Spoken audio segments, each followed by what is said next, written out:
வாழ்க வையகம், வாழ்க வையகம், வாழ்க வளமுடன். குருவழியாய குணங்களில் நின்று கருவழியாய கணக்கை அறுக்க வருமொழி வளமாக அறிவு அறிந்து அன்பு வழி அருளும் குருவே அடிபணிக்கின்றேன். குரு வாழ்க, குருவே துணை. இணையத்தில் இணைந்துள்ள சகோதர சகோதரிகள் ஒவ்வொருவருக்கும் மற்றும் ஆலியார் தொழில்நுட்பத்துறை நிர்வாகிகள், ஒருங்கிணைப்பாளர்கள் ஒவ்வொருவருக்கும் எனது பணிவான காலை வணக்கங்கள். கேடில் விழுச்செல்வம் கல்வி ஒருவருக்கு மாடல்ல மற்றையவை அப்படின்னு வள்ளுவர் ஒரு குறள்ல சொல்லியிருப்பார். அதாவது ஒருவனுக்கு அழிவு இல்லாத சிறந்த செல்வம் கல்வியே ஆகும்.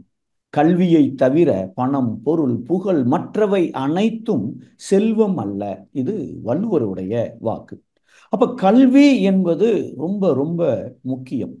ஆனால் கல்வி என்றால் என்ன அப்படின்னு நாம கேட்டோம் என்றால், மேலோட்டமாக கல்வி என்பது கற்பித்தல், கற்றுக் கொடுத்தல், கற்றுக்கொள்ளுதல் என்று நமக்கு தெரியும். ஆனால் கல்வி என்ற ஒரு தமிழ் சொல் கல் என்ற ஒரு வேர்ச்சொல்லில் இருந்து வந்திருப்பதாக அறிஞர்கள் கூறியிருக்கிறார்கள். கல் அப்படின்னு சொன்னால் தமிழ்ல ஆய்வு செய் என அர்த்தம். அதனாலதான் கல்லூரி என்று பெயர் வைத்திருக்கிறார்கள். கல்வி என்றாலேயே ஆய்வு செய்வது. விவேகானந்தர் அவர்கள் கல்வி என்றால் என்ன அப்படிங்கிறதுக்கு அவர் கொடுத்திருக்கிற ஒரு விளக்கம், education is nothing but the manifestation of what is already existing within us. அதாவது கல்வி என்றால் நமக்குள் ஏற்கனவே இருப்பதை வெளிக்கொண்டு வருவதே கல்வி என்று அவர்கள் விளக்கம் கொடுத்திருக்கிறார்கள்.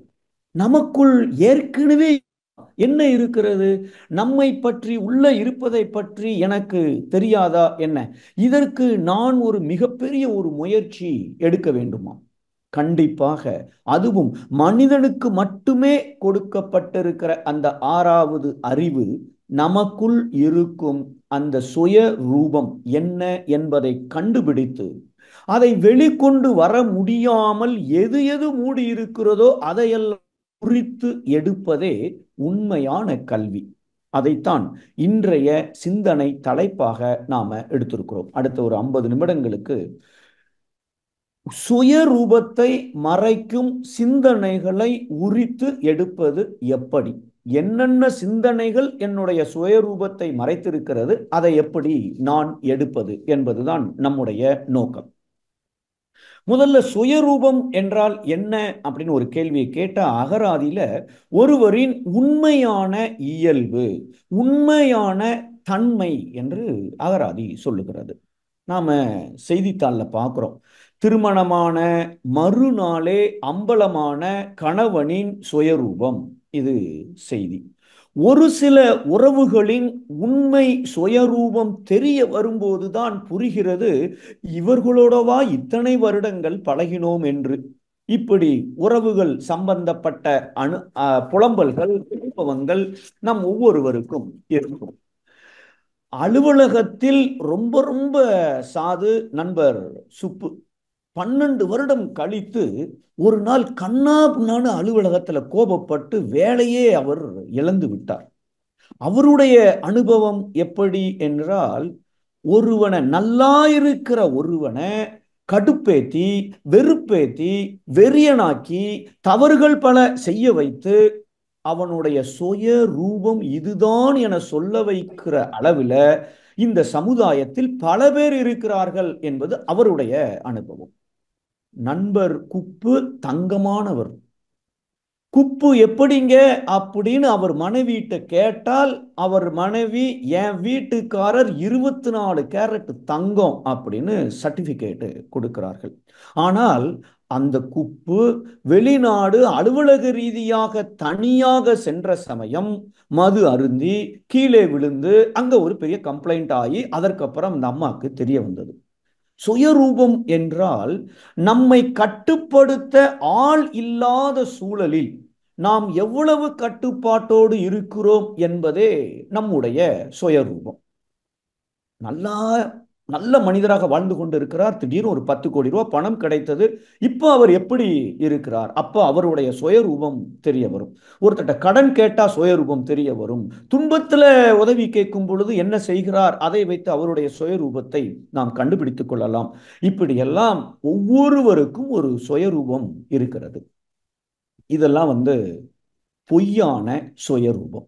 அதாவது பொய்யான சுயரூபம் அப்படின்னு சொன்னால், சூரியன் கிழக்கே உதிக்கிறது அப்படின்னு நம்ம புத்தகத்துல சின்ன குழந்தையாக இருக்கும்போது படிச்சிருக்கோம். காலையில் எந்திரிச்சோன்னு பார்த்தா கிழக்கு திசையில சூரியன் வருவதையும் பார்த்திருக்கிறோம். அப்ப சூரியன் கிழக்கே உதிக்கிறது என்பது உண்மை அப்படின்னு நம்பிட்டு இருக்கோம். ஆனால் ஒரு 7th 8th வரும்பொழுது பூமி சூரியனை சுற்றுவதால் கிழக்கே சூரியன் உதிப்பதாக தோன்றுகிறது. ஆனால் உண்மை அது அல்ல என்பது வயசானப்புறம் நமக்கு படிக்க படிக்க நமக்கு புரிகிறது. அது உண்மையான உண்மை. இது எப்படியோ அதே போல ஒருத்தர் வெளிப்படையாக என்ன குணங்களை காமிக்கிறாரு, ஆனா உள்ள ஒரு குணம் இருக்கும். அது சுயரூபம் என்று நம் பழக்கத்துல பேச்சு வழக்குல அதை குறிப்பிடுகிறோம். ஆனால் அதுவும் ஒரு பொய்யான சுயரூபம். அதுக்கும் உள்ள கொஞ்சம் தோண்டி உரிச்சு எடுத்து பார்த்தா உண்மையான சுயரூபம் என்று இருக்கிறது. அந்த உண்மையான சுயரூபத்தை கண்டுபிடித்து நாம உரிக்கணும். அதுதான் நாம செய்ய வேண்டிய சிந்தனைக்கு நாம எடுத்திருக்கிற தலைப்பு. அதைத்தான் நாம இப்ப கொஞ்சம் ஆராய்ச்சி செய்ய இருக்கிறோம். இப்ப அந்த உண்மையான சுயரூபம் இது எந்த புத்தகத்திலும் எந்த கல்லூரியிலும் கண்டுபிடித்து அப்படியே கண்டுபிடிச்சா கூட உணர்ந்து விட முடியாது. நாம் தான் முயற்சி செய்து மூடி இருப்பதை நாம உரிக்க வேண்டும். உண்மையான சுயரூபம் என்பது வானத்தை போல, மேகங்களைப் போல் அல்ல. உண்மையான சுயரூபம் என்பது கடலை போல, கடல்ல இருக்கிற அலைகளை போல அல்ல. ஏனென்றால் மேகமும் சரி, கடல் அலைகளும் சரி, வரும் போகும், இடத்தை மாத்தும், அது மாறிக்கொண்டே இருக்கும். ஆனால் உண்மையான சுயரூபம் என்பது எப்பொழுதும் மாறாமல் நமக்குள் எப்பொழுதும் இருந்து கொண்டிருக்கிற ஒரு குணம். அதுதான் சுயரூபம் என்று நம்ம சொல்லுகிறோம். அந்த நம்முடைய உண்மையான சுயரூபம் நமக்கு தெரியுமா என்றால் கண்டிப்பாக தெரியும். தெரிந்தது மட்டுமல்ல, அந்த உண்மையான சுயரூபத்தோடு நாம் வாழ்ந்தும் இருக்கிறோம். எப்ப ஒரு 2 வயசு பாப்பா அப்பா ஒரு ஒரு ஒரு ஒரு ஒரு ஒரு ஒரு பெண் குழந்தை மாதிரி இருக்கிற ஒரு பொம்மையை வாங்கி கொடுத்திருக்கிறார்கள். அந்த பாப்பா, அந்த குழந்தை, அந்த பொம்மையை அதுவும் ஒரு உயிருள்ள ஜீவன் என நினைத்து கொண்டு பத்திரமாக பாதுகாப்பாக வைத்துக்கொண்டு அதுக்கு ட்ரெஸ் போடுறது, தலை சீவுறது, சாப்பாடை கொடுக்கிறது, தலைவணி பக்கத்திலேயே படுக்க வைத்துக் கொள்வது. ஒரு உயிரற்ற பொம்மையையே நாம் எப்படி கவனித்திருக்கிறோம், எவ்வளவு அன்பாக பாதுகாப்பாக பராமரித்திருக்கிறோம். அதுதான் உண்மையான தெய்வீகம், உண்மையான சுயரூபம். நமக்குள் இருக்கிற அந்த தெய்வீக தன்மை நாம் குழந்தைகளாக இருக்கும் பொழுது அதோடு வாழ்ந்திருக்கிறோம். ஆனால் வளர வளர வளர அந்த தெய்வீகத்தன்மை கொஞ்சம் கொஞ்சமாக குறைந்து, மகரிஷி அவர்கள் சொல்லுவாங்க, சில நேரங்களில் விலங்கினமாக வாழ்ந்து கொண்டிருக்கிறோம், சில நேரங்களில் மனிதனாக வாழ்ந்து கொண்டிருக்கிறோம், சில நேரங்களில் தெய்வமாக தெய்வீக தன்மையோடு அன்பாக கருணையாக நாம் வாழ்ந்து கொண்டிருக்கிறோம். அப்ப நம்முடைய வேலை என்னன்னா, விலங்கினமாக இருப்பதிலிருந்து விடுபட்டு மனிதனாக மாறி மனிதனிலிருந்து மாமனிதனாக, அதாவது எனக்குள் இருக்கிற அந்த உண்மையான சுயரூபமான தெய்வீக தன்மை பிரகாசிக்கிற அளவிலே நான் வாழ வேண்டும் என்றால் அதை வெளிவர விடாமல் தடுக்கக்கூடிய மறைக்கக்கூடிய சிந்தனைகள் எது என்பதை கண்டுபிடித்து அதை நாம வெளியில எடுத்துட்டோம் சொன்னால் எனக்குள் இருக்கும் தெய்வீக தன்மை பிரகாசிக்க ஆரம்பித்து விடும். எப்படி பிரகாசிக்கும்? ஒரு ஒரு 1000 வாட்ஸ் பல்ப், ஒரு சாதாரண 10 வாட்ஸ் பல்பு ஒன்று இருக்கு, வெளிச்சம் ரொம்ப கம்மியா இருக்கும். ஆனா இதே இது ஒரு 1000 வாட்ஸ் பல்பை போட்டா எவ்வளவு ஒளி அந்த இடத்துல மட்டுமல்ல, இன்னும் கொஞ்சம் தூரத்துக்கும் அந்த ஒளி பிரகாசமாக எப்படி காண்பிக்குமோ அதை போல நமக்குள் இருக்கும் தெய்வீக தன்மை வெளிவர ஆரம்பித்து விட்டால் நான் மட்டும் பிரகாசமாக, அதாவது ஆனந்தமாக வாழ்வது என்பது மட்டுமல்ல, என்னை சுற்றி இருப்பவர்களையும் ஆனந்தமாக வாழ வைக்கிற அளவுக்கு என்னுடைய எண்ணம், சொல், செயல் தெளிவு பெற்று அதற்கு தகுந்தாற்போல் நாம் வாழ ஆரம்பித்து விடுவோம். இதைத்தான் இன்னைக்கு அருமையான ஒரு கவிதையை சூஸ் பண்ணியிருந்தாங்க. அறிவு தெளிய அப்படிங்கிற தலைப்புல என்னென்ன விஷயங்கள் சொன்னாங்களோ அத்தனையும் நம்ம சிந்தனையில வரப்போற விஷயங்கள் தான். அப்போ நம்மளுடைய சுயரூபமான தெய்வீக தன்மையை அந்த பல்பை பிரகாசிக்க விடாமல் மூடி ஒரு விஷயத்த இல்ல, ஒரு துணியை இல்ல, ஒரு போர்வையை இல்ல, 5 போர்வையை போட்டு இருப்பதாக நம்முடைய முன்னோர்கள் சொல்லி இருக்கிறார்கள். அந்த 5 போர்வையும் ஒவ்வொன்றா உரிச்சு எடுக்கணும்.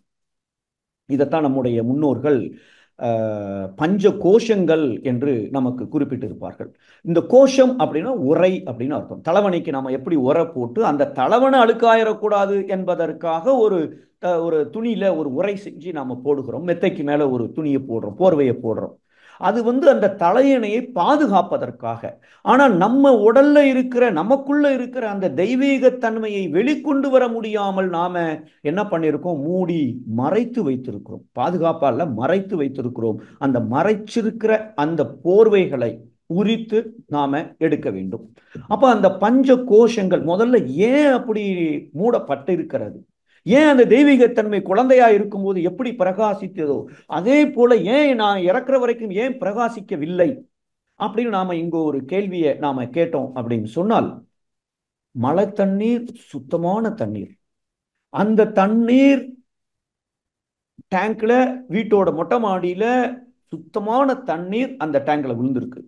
ஆனா ஏற்கனவே அந்த டேங்க்ல கழுவி கிட்டத்தட்ட 4 வருஷம் ஆச்சு. அப்ப அங்க கொஞ்சம் அழுக்கு சேர்ந்து இருக்கு.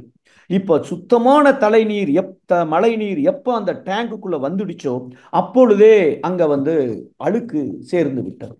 அதற்கப்புறம் அந்த டேங்க்ல இருந்து ஒரு குழாயை கொண்டு நாம வீட்டுல சமையல் அறையில வச்சிருக்கிறோம்.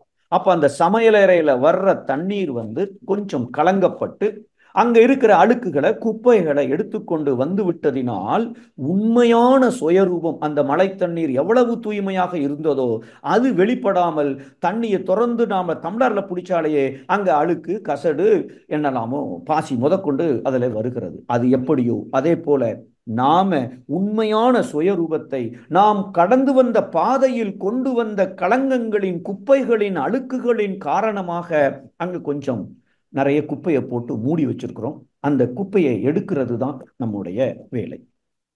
அப்போ இந்த பஞ்ச கோஷங்கள் என்பது, நான் திருநெல்வேலியிலிருந்து சென்னைக்கு போகணும்னா எந்த சாலையில போகணும், எங்க லெஃப்ட் எடுக்கணும், எங்க ரைட் எடுக்கணும், எங்க பெட்ரோல் பங்க் இருக்கு, என் காருக்கு நான் எப்ப போடலாம், எங்க சாப்பிடலாம், அது நல்ல உணவகமா, இதெல்லாம் எனக்கு தெளிவான ஒரு விளக்கம் இருக்கும் என்றால் என்னுடைய பயணம் இனிமையாக இருக்கும். கரெக்டா குறிப்பிட்ட நேரத்துல நான் போக வேண்டிய இடத்துக்கு போயிடலாம். அதே போல ஒரு மனிதன் 120 வருடம் வாழ வேண்டும் என்றால், இந்த 120 வருடமும் அவன் ஆனந்தமாக வாழ வேண்டும் என்றால் அவனுக்கு ஒரு ரோடு மேப், சாலை வரைபடம் தேவைப்படுகிறது. அந்த சாலை வரைபடத்தை கொடுப்பதுதான் இந்த பஞ்ச கோஷங்கள். இந்த பஞ்ச கோஷங்கள்ல நாம எங்க மூடி இருக்கோம், எப்படி மூடி இருக்கோம் என்பது நமக்கு தெரிய வருகிறது. வேதாத்திரியம் கொடுத்திருக்கிற பயிற்சிகளையும் விளக்கங்களையும் வைத்துக்கொண்டு அதை நாம எப்படி உரிச்சு எடுக்குது என்பது நம்ம ஈஸியாக அதை அப்ளை பண்ணி அதை நம்ம செயல்படுத்திடலாம். இப்ப அந்த பஞ்ச கோஷங்கள் அப்படின்னு சொன்னால் 5 போர்வைகள் அப்படின்னு சொல்லியிருக்கோம். அப்ப நாம உரிக்க வேண்டிய விஷயம் முதல்ல 5. இப்ப இந்த 5 கோஷங்களையும் நாம எப்படி உரிக்கணும்னு சிந்தனை செய்ய கிட்டத்தட்ட ஒரு நிறைய விஷயங்கள் நம்ம காதுக்கு கிடைக்க போகுது. அத்தனையும் ஞாபகம் வைக்கிறது ரொம்ப கஷ்டம். அதனால இந்த 5 கோஷங்களை எப்படி உரிப்பது என்பதை நாம் தெரிந்து கொள்வோம். அதை ஞாபகம் வைக்கவும் முயற்சி செய்வோம், பின்பற்றவும் முயற்சி செய்வோம். ஆனா கடைசியா ரொம்ப சிம்பிளிஃபை பண்ணி மகரிஷி அவர்கள் ஒரு 3 விஷயத்தை நாம ஃபோக்கஸ் பண்ணிட்டா அந்த 5 கோஷங்களையும் அந்த 5 போர்வைகளையும் உரிச்சு எடுப்பது சுலபம் என்று குறிப்பிட்டிருப்பார்கள். சோ அந்த 3 விஷயங்கள் என்னென்ன? அந்த 3 கூட கொஞ்சம் கஷ்டம் சார். இன்னைக்கு நாம பின்பற்றுவது தினசரி வாழ்க்கையில பயங்கர பிஸியா இந்த ட்ரெட்மில்ல ஓடுற மாதிரியே காலையில் எந்திரிக்கும் மணி 5 ஆயிட்டான்னு ஆரம்பிச்சு இப்படியே வேகமாக ஓடிக்கொண்டிருக்கும் பொழுது எங்க அந்த 3 ஞாபகம் வச்சு பின்பற்றுவது? அதற்கப்புறம் கொஞ்சம் யோசிச்சு பார்த்தா வேதாத்திரியம் அதை 2ன்னு சொல்லியிருக்காங்க. அந்த 2 என்ன விஷயம்? நிச்சயமா ஈரோளுக்கு பண்பாடு இல்லை. நம்ம இந்த மூடி இருக்கிற குப்பையை எடுக்க வேண்டிய விஷயங்கள். அப்போ குப்பைகளை தான் நாம பேசிட்டு இருக்கோம், எப்படி உரிப்பது என்று பார்த்துட்டு இருக்கோம். அந்த ரெண்டுலயும் ஒன்னே ஒன்று ரொம்ப முக்கியமானது. அந்த ஒன்றை நாம் நினைவுபடுத்தி கொண்டால் எப்பொழுதும் என் சிந்தனையில் அது இருக்குமானால், அதை தவிர வேற எந்த சிந்தனை வந்தாலும் சரி, நாம் அதை கொஞ்சம் ஒதுக்கி வச்சுட்டு இந்த சிந்தனைக்கு வந்துட்டோம் சொன்னால் கண்டிப்பாக நாம உள்ள இருக்கிற தெய்வீக தன்மை எனக்குள் பிரகாசிக்க ஆரம்பித்து விடும். ஸோ நம்முடைய அடுத்த 40-45 நிமிடங்கள்ல அந்த 5 கோஷங்கள், அப்புறம் ஒரு 3 காரணங்கள், அந்த கோஷங்களை உரிக்கணும்னா இந்த 3 விஷயத்தை ஃபோக்கஸ் பண்ணா போதும். அதற்கப்புறம் 2 அதற்கப்புறம் அந்த ஒன்றே ஒன்று என்ன எது அப்படிங்கிறத பார்க்கணும். முதல்ல இந்த பஞ்ச கோஷங்கள் அப்படின்னா முதல் கோஷம் அன்னமய கோஷம். இது நமக்கு நிறைய நிறைய விளக்கங்கள் கேட்டிருப்போம். அன்னமய கோஷம், மயம்னா வயப்படுதல். இந்த அன்னம் என்பது இந்த உடலுக்கு தேவையான விஷயங்களை மட்டுமே நான் முக்கியம் வாழ்க்கைக்கு அப்படின்னு நினைச்சிட்டு என் சிந்தனையை பூரா இந்த உடல் தேவைகளை மட்டுமே நான் நினைத்து காலையிலிருந்து நைட்டு வரைக்கும் நான் செயல்படுத்துகிறேன் என்றால் அந்த சிந்தனைகளை நாம மாற்றணும். ஏன்? நம்முடைய நோக்கம் என்ன? எனக்குள் இருக்கிற தெய்வீகத்தன்மையை வெளிக்கொணர வேண்டும்.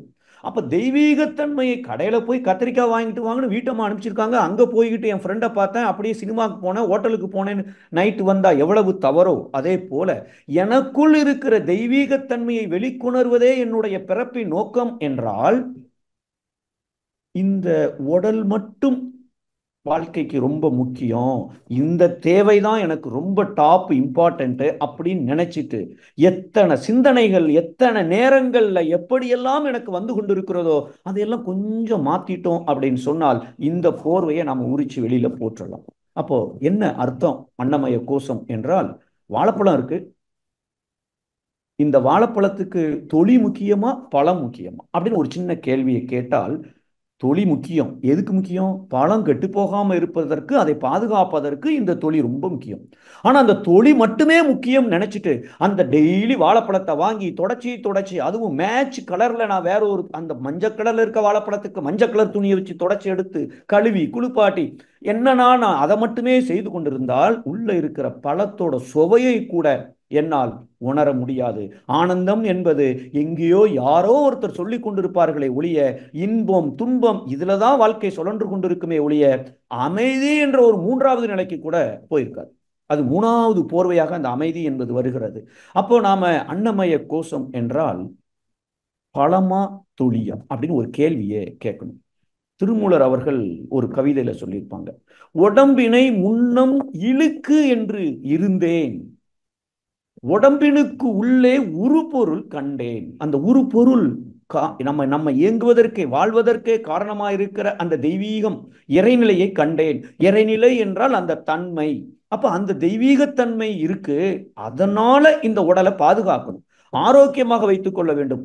ஒரு டாக்ஸில ஏறுறோம் அப்படின்னா டாக்ஸி நல்ல ஓடணும், அவ்வளவுதானே ஒழிய நான் டாக்ஸிக்கு பல கலர்ல போட்டு பல டெக்கரேஷன் பண்ணிட்டு உள்ள என்ஜின் நல்ல ஓடல, பேசஞ்சர் கரெக்டான இடத்துக்கு போக முடியல என்றால் அந்த டாக்ஸினால பிரயோஜனமே இல்லை. அது போல நம்முடைய உடல் ஆரோக்கியமாக இருக்க வேண்டும். ஏனென்றால் உள்ள இருக்கிற இறைத்தன்மையை நான் வெளிக்கொண்டர வேண்டும், உள்ள இருக்கிற உயிர் எனக்கு ரொம்ப இம்பார்ட்டன்ட் என்ற அளவிலே அன்னமய கோஷம் என்றால் உடலை பாதுகாப்பதற்கு, உடலை பராமரிப்பதற்கு என்னென்ன சிந்தனைகள் இருக்கிறதோ அது மட்டும்தான் எனக்கு தேவையான சிந்தனையை ஒழிய, இந்த உடல் தான் என் வாழ்க்கை, இந்த உடலை நான் அழகுபடுத்துவதுதான் என் நோக்கம், இந்த உடலுக்கு நான் இன்பம் கொடுப்பதுதான் என நோக்கம் என நான் வாழ ஆரம்பிக்கிற அந்த சிந்தனைகள் அத்தனையும் உரித்து நாம மாற்ற வேண்டிய சிந்தனைகள். இல்ல அது மூடிக்கிட்டே இருக்கும், உள்ள இருக்கிற தெய்வீகத்தன்மை நமக்கு வெளியே வராது. அப்ப இந்த உடலை பாதுகாப்பது பராமரிப்பது நமக்கே தெரியும். மகரிஷி அவர்கள் வேதாத்திரியத்துக்குள்ள வந்த உடனேயே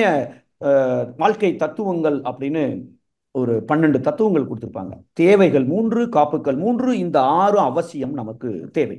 அதற்கு என்ன வேண்டுமோ அந்த சிந்தனையை நாம் வலுப்படுத்த வேண்டும், செயல்படுத்த வேண்டும், அடைய வேண்டும். அது தவிர இருக்கிற அத்தனையுமே இது உடலுக்கா உயிருக்கான்னு ஒரு கேள்வியை கேட்டோம். தொழியா பழமா? இந்த உள்ள இருக்கிற உயிர் நன்றாக இருக்க வேண்டும் என்றால் ஆற்றல் தேவைப்படுகிறது, ஆற்றல் தேவைப்படுகிறது என்றால் நான் சாப்பிட வேண்டும், அதற்கு உணவு வேண்டும். ஆனால் நான் அன்னமய கோஷத்திலேயே இருக்கிறேன்னு சொன்னா சாப்பாடு வேணும். ஆனா எனக்கு இட்லி இப்படி இருக்கணும், அதுக்கு சாம்பார் இருக்கணும், 3 கலர்ல 3 சட்னி எனக்கு இருக்கணும், தொட்டுக்க ஒரு வடையும் இருக்கணும் அப்படின்னு நான் கேட்கிறேன் என்றால் அதை கேட்பது உயிர் அல்ல.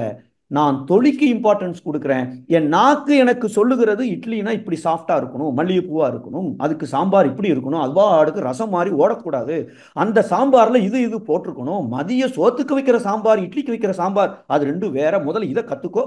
இப்படியெல்லாம் சிந்தனை போய்கிட்டே இருக்குன்னு சொன்னால் கண்டிப்பாக அன்னமய கோஷத்தில் என் சிந்தனை அதிக அளவிலே இருக்கிறதே ஒழிய உள்ள இருக்கிற தெய்வீக தன்மையை வெளிக்கொணர்வதற்கான அந்த வாய்ப்புகள் அங்கே இல்லை.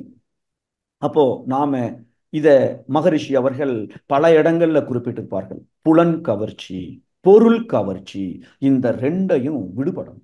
அதுக்காக இல்லாம இருக்கணும். மேட்சா ட்ரெஸ் போடுறதுல தப்பே இல்லை. ஆனா இல்லைன்னா எனக்கு துன்ப உணர்வு, ஆனா மேட்சா இருந்தா தான் நான் போட்டுட்டு வெளியில வருவேன் என நினைப்பதோ, அப்ப அங்க புலன்கள் புலன்கள் எனக்கு அடிமையாக இருக்கணுமே ஒழிய புலன்களுக்கு நான் அடிமையாக வாழ்வது அந்த அன்னமய கோஷம்ங்கிற ஒரு போர்வை திக்கான போர்வையாக இல்ல பல போர்வைகளை போட்டு மூடி வச்சிருக்கும்னு அர்த்தம்.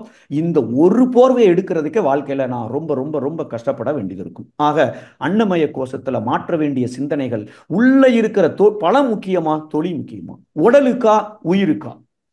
தேவையற்ற பொருட்களை பெருக்கி துன்பம் மலிய கண்டோம் அப்படின்னு மகரிஷி அவர்கள் ஒரு கவிதையில குறிப்பிட்டிருப்பார்கள். எத்தனை பொருட்களை யூஸ் பண்றோம், எத்தனை பொருட்கள் எனக்கு தேவைப்படுகிறது, அது இல்லைன்னா பிரச்சனையா இருக்கு.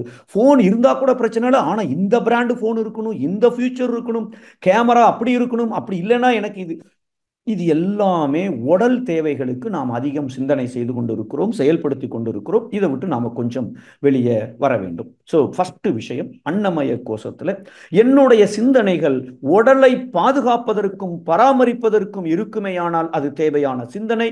மற்ற அனைத்துமே உடலுக்கா உயிருக்கான ஒரு கேள்வியை கேட்டு இது தெய்வீகத்தன்மை வெளிக்கொணர வேண்டும் என்றால் அதற்கு தகுந்தாற்போல் அந்த சிந்தனையை நாம மாத்திட்டோம் சொன்னால் முதல் போர்வையை தூக்கிடலாம். அதற்குள்ள இன்னும் 4 போர்வைகள் இருக்கிறது. அந்த 2வது போர்வை, முதல்ல இந்த அன்னமய கோஷத்துல விட்டு நான் சேஃபா வெளியில வரணும், என் சிந்தனையை தெய்வீகத்தன்மையை கொண்டு வருவதற்கும் உடலை பாதுகாப்பதற்கு மட்டுமே இருக்க வேண்டும் என்றால் என்ன பண்ணணும்? மகரிஷி அவர்கள் பஞ்சேந்திரிய தவம் அப்படின்னு ஒன்று கொடுத்துருக்காங்க. அது ரொம்ப ஈஸியாக நம்ம நினைச்சிட்டு செய்யாமல் விட்டுறக்கூடாது. வாரத்துக்கு 1 நாள் 2 நாள் நான் சுவை உணர்வுக்கு ரொம்ப அடிமையாக இருக்கேன்னா ஒரு 10 நிமிஷம் ஆக்கில் மெடிடேஷன் பண்ணுறதுல தப்பே இல்லை. அப்போ நாம் எந்த அளவுக்கு இந்த பஞ்சேந்திரிய தவம் செய்கிறோம், எந்த அளவுக்கு உடற்பயிற்சியை ஒழுங்காக செய்கிறோம், எந்த அளவுக்கு 5ல் அளவு முறையை கடைபிடிக்கிறோம், இந்த 3 விஷயங்களையும் நான் ஒழுங்காக தினசரி செய்கிறேன் என்றால் இந்த உடலை பாதுகாப்பாக வைத்துக் கொள்ளலாம். அந்த அளவுல தொழிலை நான் பாதுகாப்பாக வைத்துக்கொண்டு அதற்கு அடுத்த நிலைக்கு, அடுத்த அந்த புலன் கவர்ச்சி பொருள் கவர்ச்சியிலிருந்து விடுபட்டு அடுத்த கோஷம் என்ன, அடுத்த போர்வையை நான் எப்படி எடுப்பது என்ற நிலைக்கு போயிடலாம். இரண்டாவது இரண்டாவது இரண்டாவது கோஷம், அதாவது பிராணமய கோஷம். பிராணமய கோஷம் அப்படின்னு சொன்னால் பிராண அப்படின்னு சொல்றோம். பிராணனை வாங்காத, உயிரை வாங்காத அப்படின்னு நாம சொல்றோம். அப்ப நமக்கு தொழி முக்கியமா பலம் முக்கியமா? தொழி என்பது உடல், பலம் என்பது நம்ம உடலுக்குள் இயங்கிக் கொண்டிருக்கிற உயிர் சக்தி, பிராண சக்தி. இந்த பிராண சக்தியை நான் வளர்க்கிறேனா இல்ல கெடுக்கிறேன்? அவ்வளவுதான். கெடுக்கிறேன் என்றால் போர்வையை போட்டு மூடிக்கிட்டே இருக்கேன், எனக்குள்ள இருக்கிற தெய்வீகத்தன்மை வெளியில வருவதில் தாமதமாகும், தடைகள் இருக்கும், சிக்கல் இந்த ஜென்மத்தில் நடக்குமான்னு டவுட் தான். அதற்கு பதிலாக உள்ள இருக்கிற உயிரை வளர்த்தால் மட்டுமே என் பல்பு பிரகாசிக்கும். அப்போ நான் செய்கிற சிந்தனை, எண்ணுகிற எண்ணங்கள், சொற்கள், செயல்கள் அத்தனையும் உயிரை வளர்க்கிறதா இல்ல உயிரை கெடுக்கிறதா? இந்த ஒரு சின்ன கேள்வியை கேட்டுட்டோம் அப்படின்னு சொன்னால், உயிரை வளர்க்கிறது என்றால் அந்த சிந்தனைகள் எனக்கு தேவை, உயிரை கெடுக்கிறது என்றால் அந்த சிந்தனையை நாம் மாற்றிக்கொள்ள வேண்டும். அப்போ உடம்பை வளர்த்தேன் உயிர் வளர்த்தேனே அப்படின்னு அதே திருமூலர் இன்னொரு கவிதையில அந்த கவிதையில குறிப்பிட்டிருப்பார். அப்போ உடம்பை பாதுகாக்கணும், ஆனா உயிரை நம்ம வளர்க்கணும், கெடுத்து விட கூடாது. அப்போ உயிரை கெடுக்காமல் இருக்க வேண்டும் என்றால், உயிரை வளர்க்க வேண்டும் என்றால் நான் என்ன செய்யும்? உயிரை வளர்ப்பதற்கு மகரிஷி அவர்கள் அற்புதமான ஒரு பயிற்சி கொடுத்திருக்கிறார்கள், காயக்கல்ப பயிற்சி. காலையில 4 நிமிஷம், சாயங்காலம் 3 நிமிஷம், இதை கூட நான் தினசரி செய்யலைன்னா அப்ப உள்ள இருக்கிற உயிர் சக்தி கொஞ்சம் கொஞ்சம் கொஞ்சமாக குறைய ஆரம்பிக்கும். அப்ப நோய் எதிர்ப்பு சக்தி வரும், உடலும் பாதிக்கப்படும். ஆக நாம் ஒவ்வொரு போர்வையை எடுக்கும் பொழுதும் இது எல்லாம் லிங்க்டா இருக்கிறதுனால எல்லாமே நமக்கு ரொம்ப முக்கியம். இது ஃபர்ஸ்ட் பாயிண்ட், காயக்கல்ப பயிற்சி. இரண்டாவது விஷயம், மகரிஷி அவர்கள் மக்கள் பற்று, அன்னமய கோஷத்துல பொருள் பற்று, இந்த கோஷத்துல மக்கள் பற்று. ஏன் மக்கள் பற்று? ஒவ்வொரு மனிதர்களும் நம்மை சுற்றி இருப்பவர்கள் ஒவ்வொரு உயிரினங்கள், அது அங்க பொருள் மட்டும்தான்.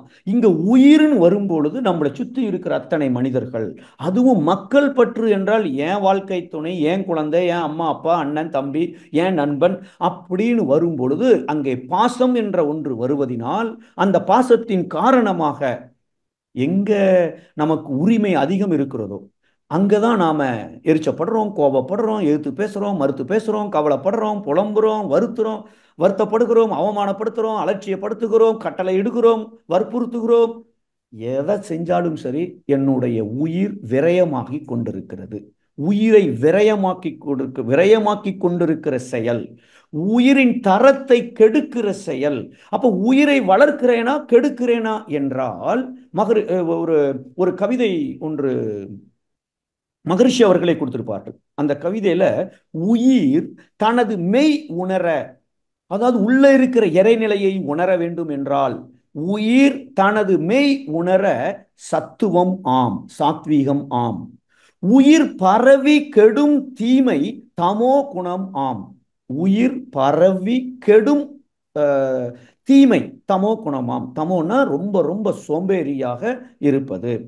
மூணாவது உயிர், இரண்டாவது உயிர் விரைவின் பயன் துய்க்க ரஜோ குணமாம். இரண்டாவது வரி தான் ஆக்சுவலா. உயிர் விரைவின், ரொம்ப ஸ்பீடா உயிர் வேலை செய்யுது, அதாவது அலைச்சுழல் கூடுகிறது. அலைச்சுழல் 14க்கு மேல உயிரோட அலைச்சுழல் கூடுச்சுன்னா மனசோட அலைச்சுழல் கூடும். அப்போ உயிர் விரைவின் பயன் துய்க்க ரஜோ குணமாம். இது ராஜசிக் குணம். ராஜசிக்னா கொஞ்சம் மூர்க்கத்தனமாக இருப்பது, படு வேகமாக இருப்பது, காஃபியை கேட்டு வரலைன்னா 10 தடவை கேட்கறது, பெல் அடிச்சு 10 செகண்ட்ல திறக்கலைன்னா கோபம் வருவது, இது ராஜசிக் குணம். ஏன்? உயிர் மிக வேகமாக அங்க எழுச்சி பெற்று அதனால எரிச்சல், கோபம் அத்தனையும் அங்கே வருகிறது. அப்ப நாம சாத்வீக சிந்தனைகள் மட்டுமே என் உயிரை வளர்க்கும்.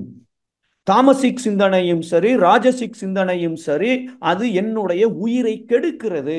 விரயமாக்குவது ஒன்று, தரத்தை கெடுப்பது இன்னொரு விஷயம். ஆக மொத்தத்துல நான் அங்க போர்வை மேல போர்வையாக மூடிக்கொண்டிருக்கிறேனே ஒழிய என்னுடைய தெய்வீக தன்மையை வெளிக்கொள்வதற்கு நான் எந்த செயலும் செய்யவில்லை.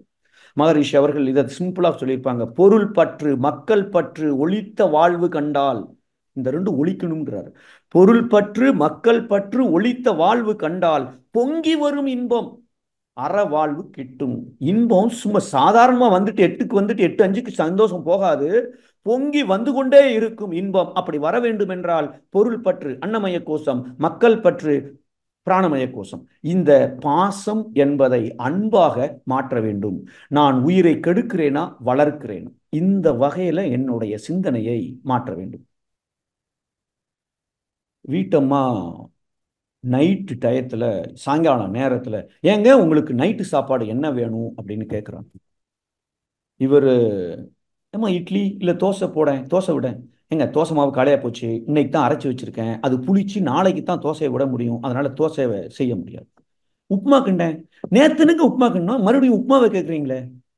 சரி அப்போ பூரி போட, மனுஷன் பூரியை போய் நைட்டு சாப்பிடுவானாங்க, ஆயில் ஐட்டம் அதெல்லாம் காலையில சாப்பிட வேண்டியவனும் பூரியை போய் யாரு நைட்ல சாப்பிடுவாங்க, பூரியை போய் கேட்குறீங்களே.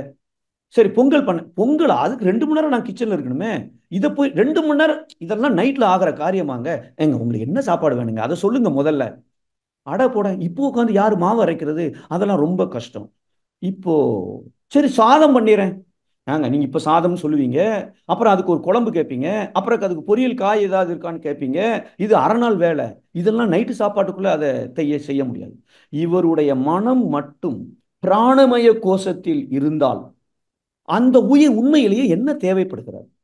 பிறர் தேவை விருப்பம் கூர்ந்து உணர்ந்து, ஆகா இந்த அம்மா எதற்காக இப்படி ஏங்க வாயினாலேயே நேத்து வச்ச பிரியாணி இன்னும் கொஞ்சம் மிச்சம் இருக்கு, அதை காலி பண்ணணுங்கிற நோக்கத்துல நானே அதை கேட்பேன்னு நினைச்சிட்டு சொல்லி கொண்டிருக்கிறார்கள்.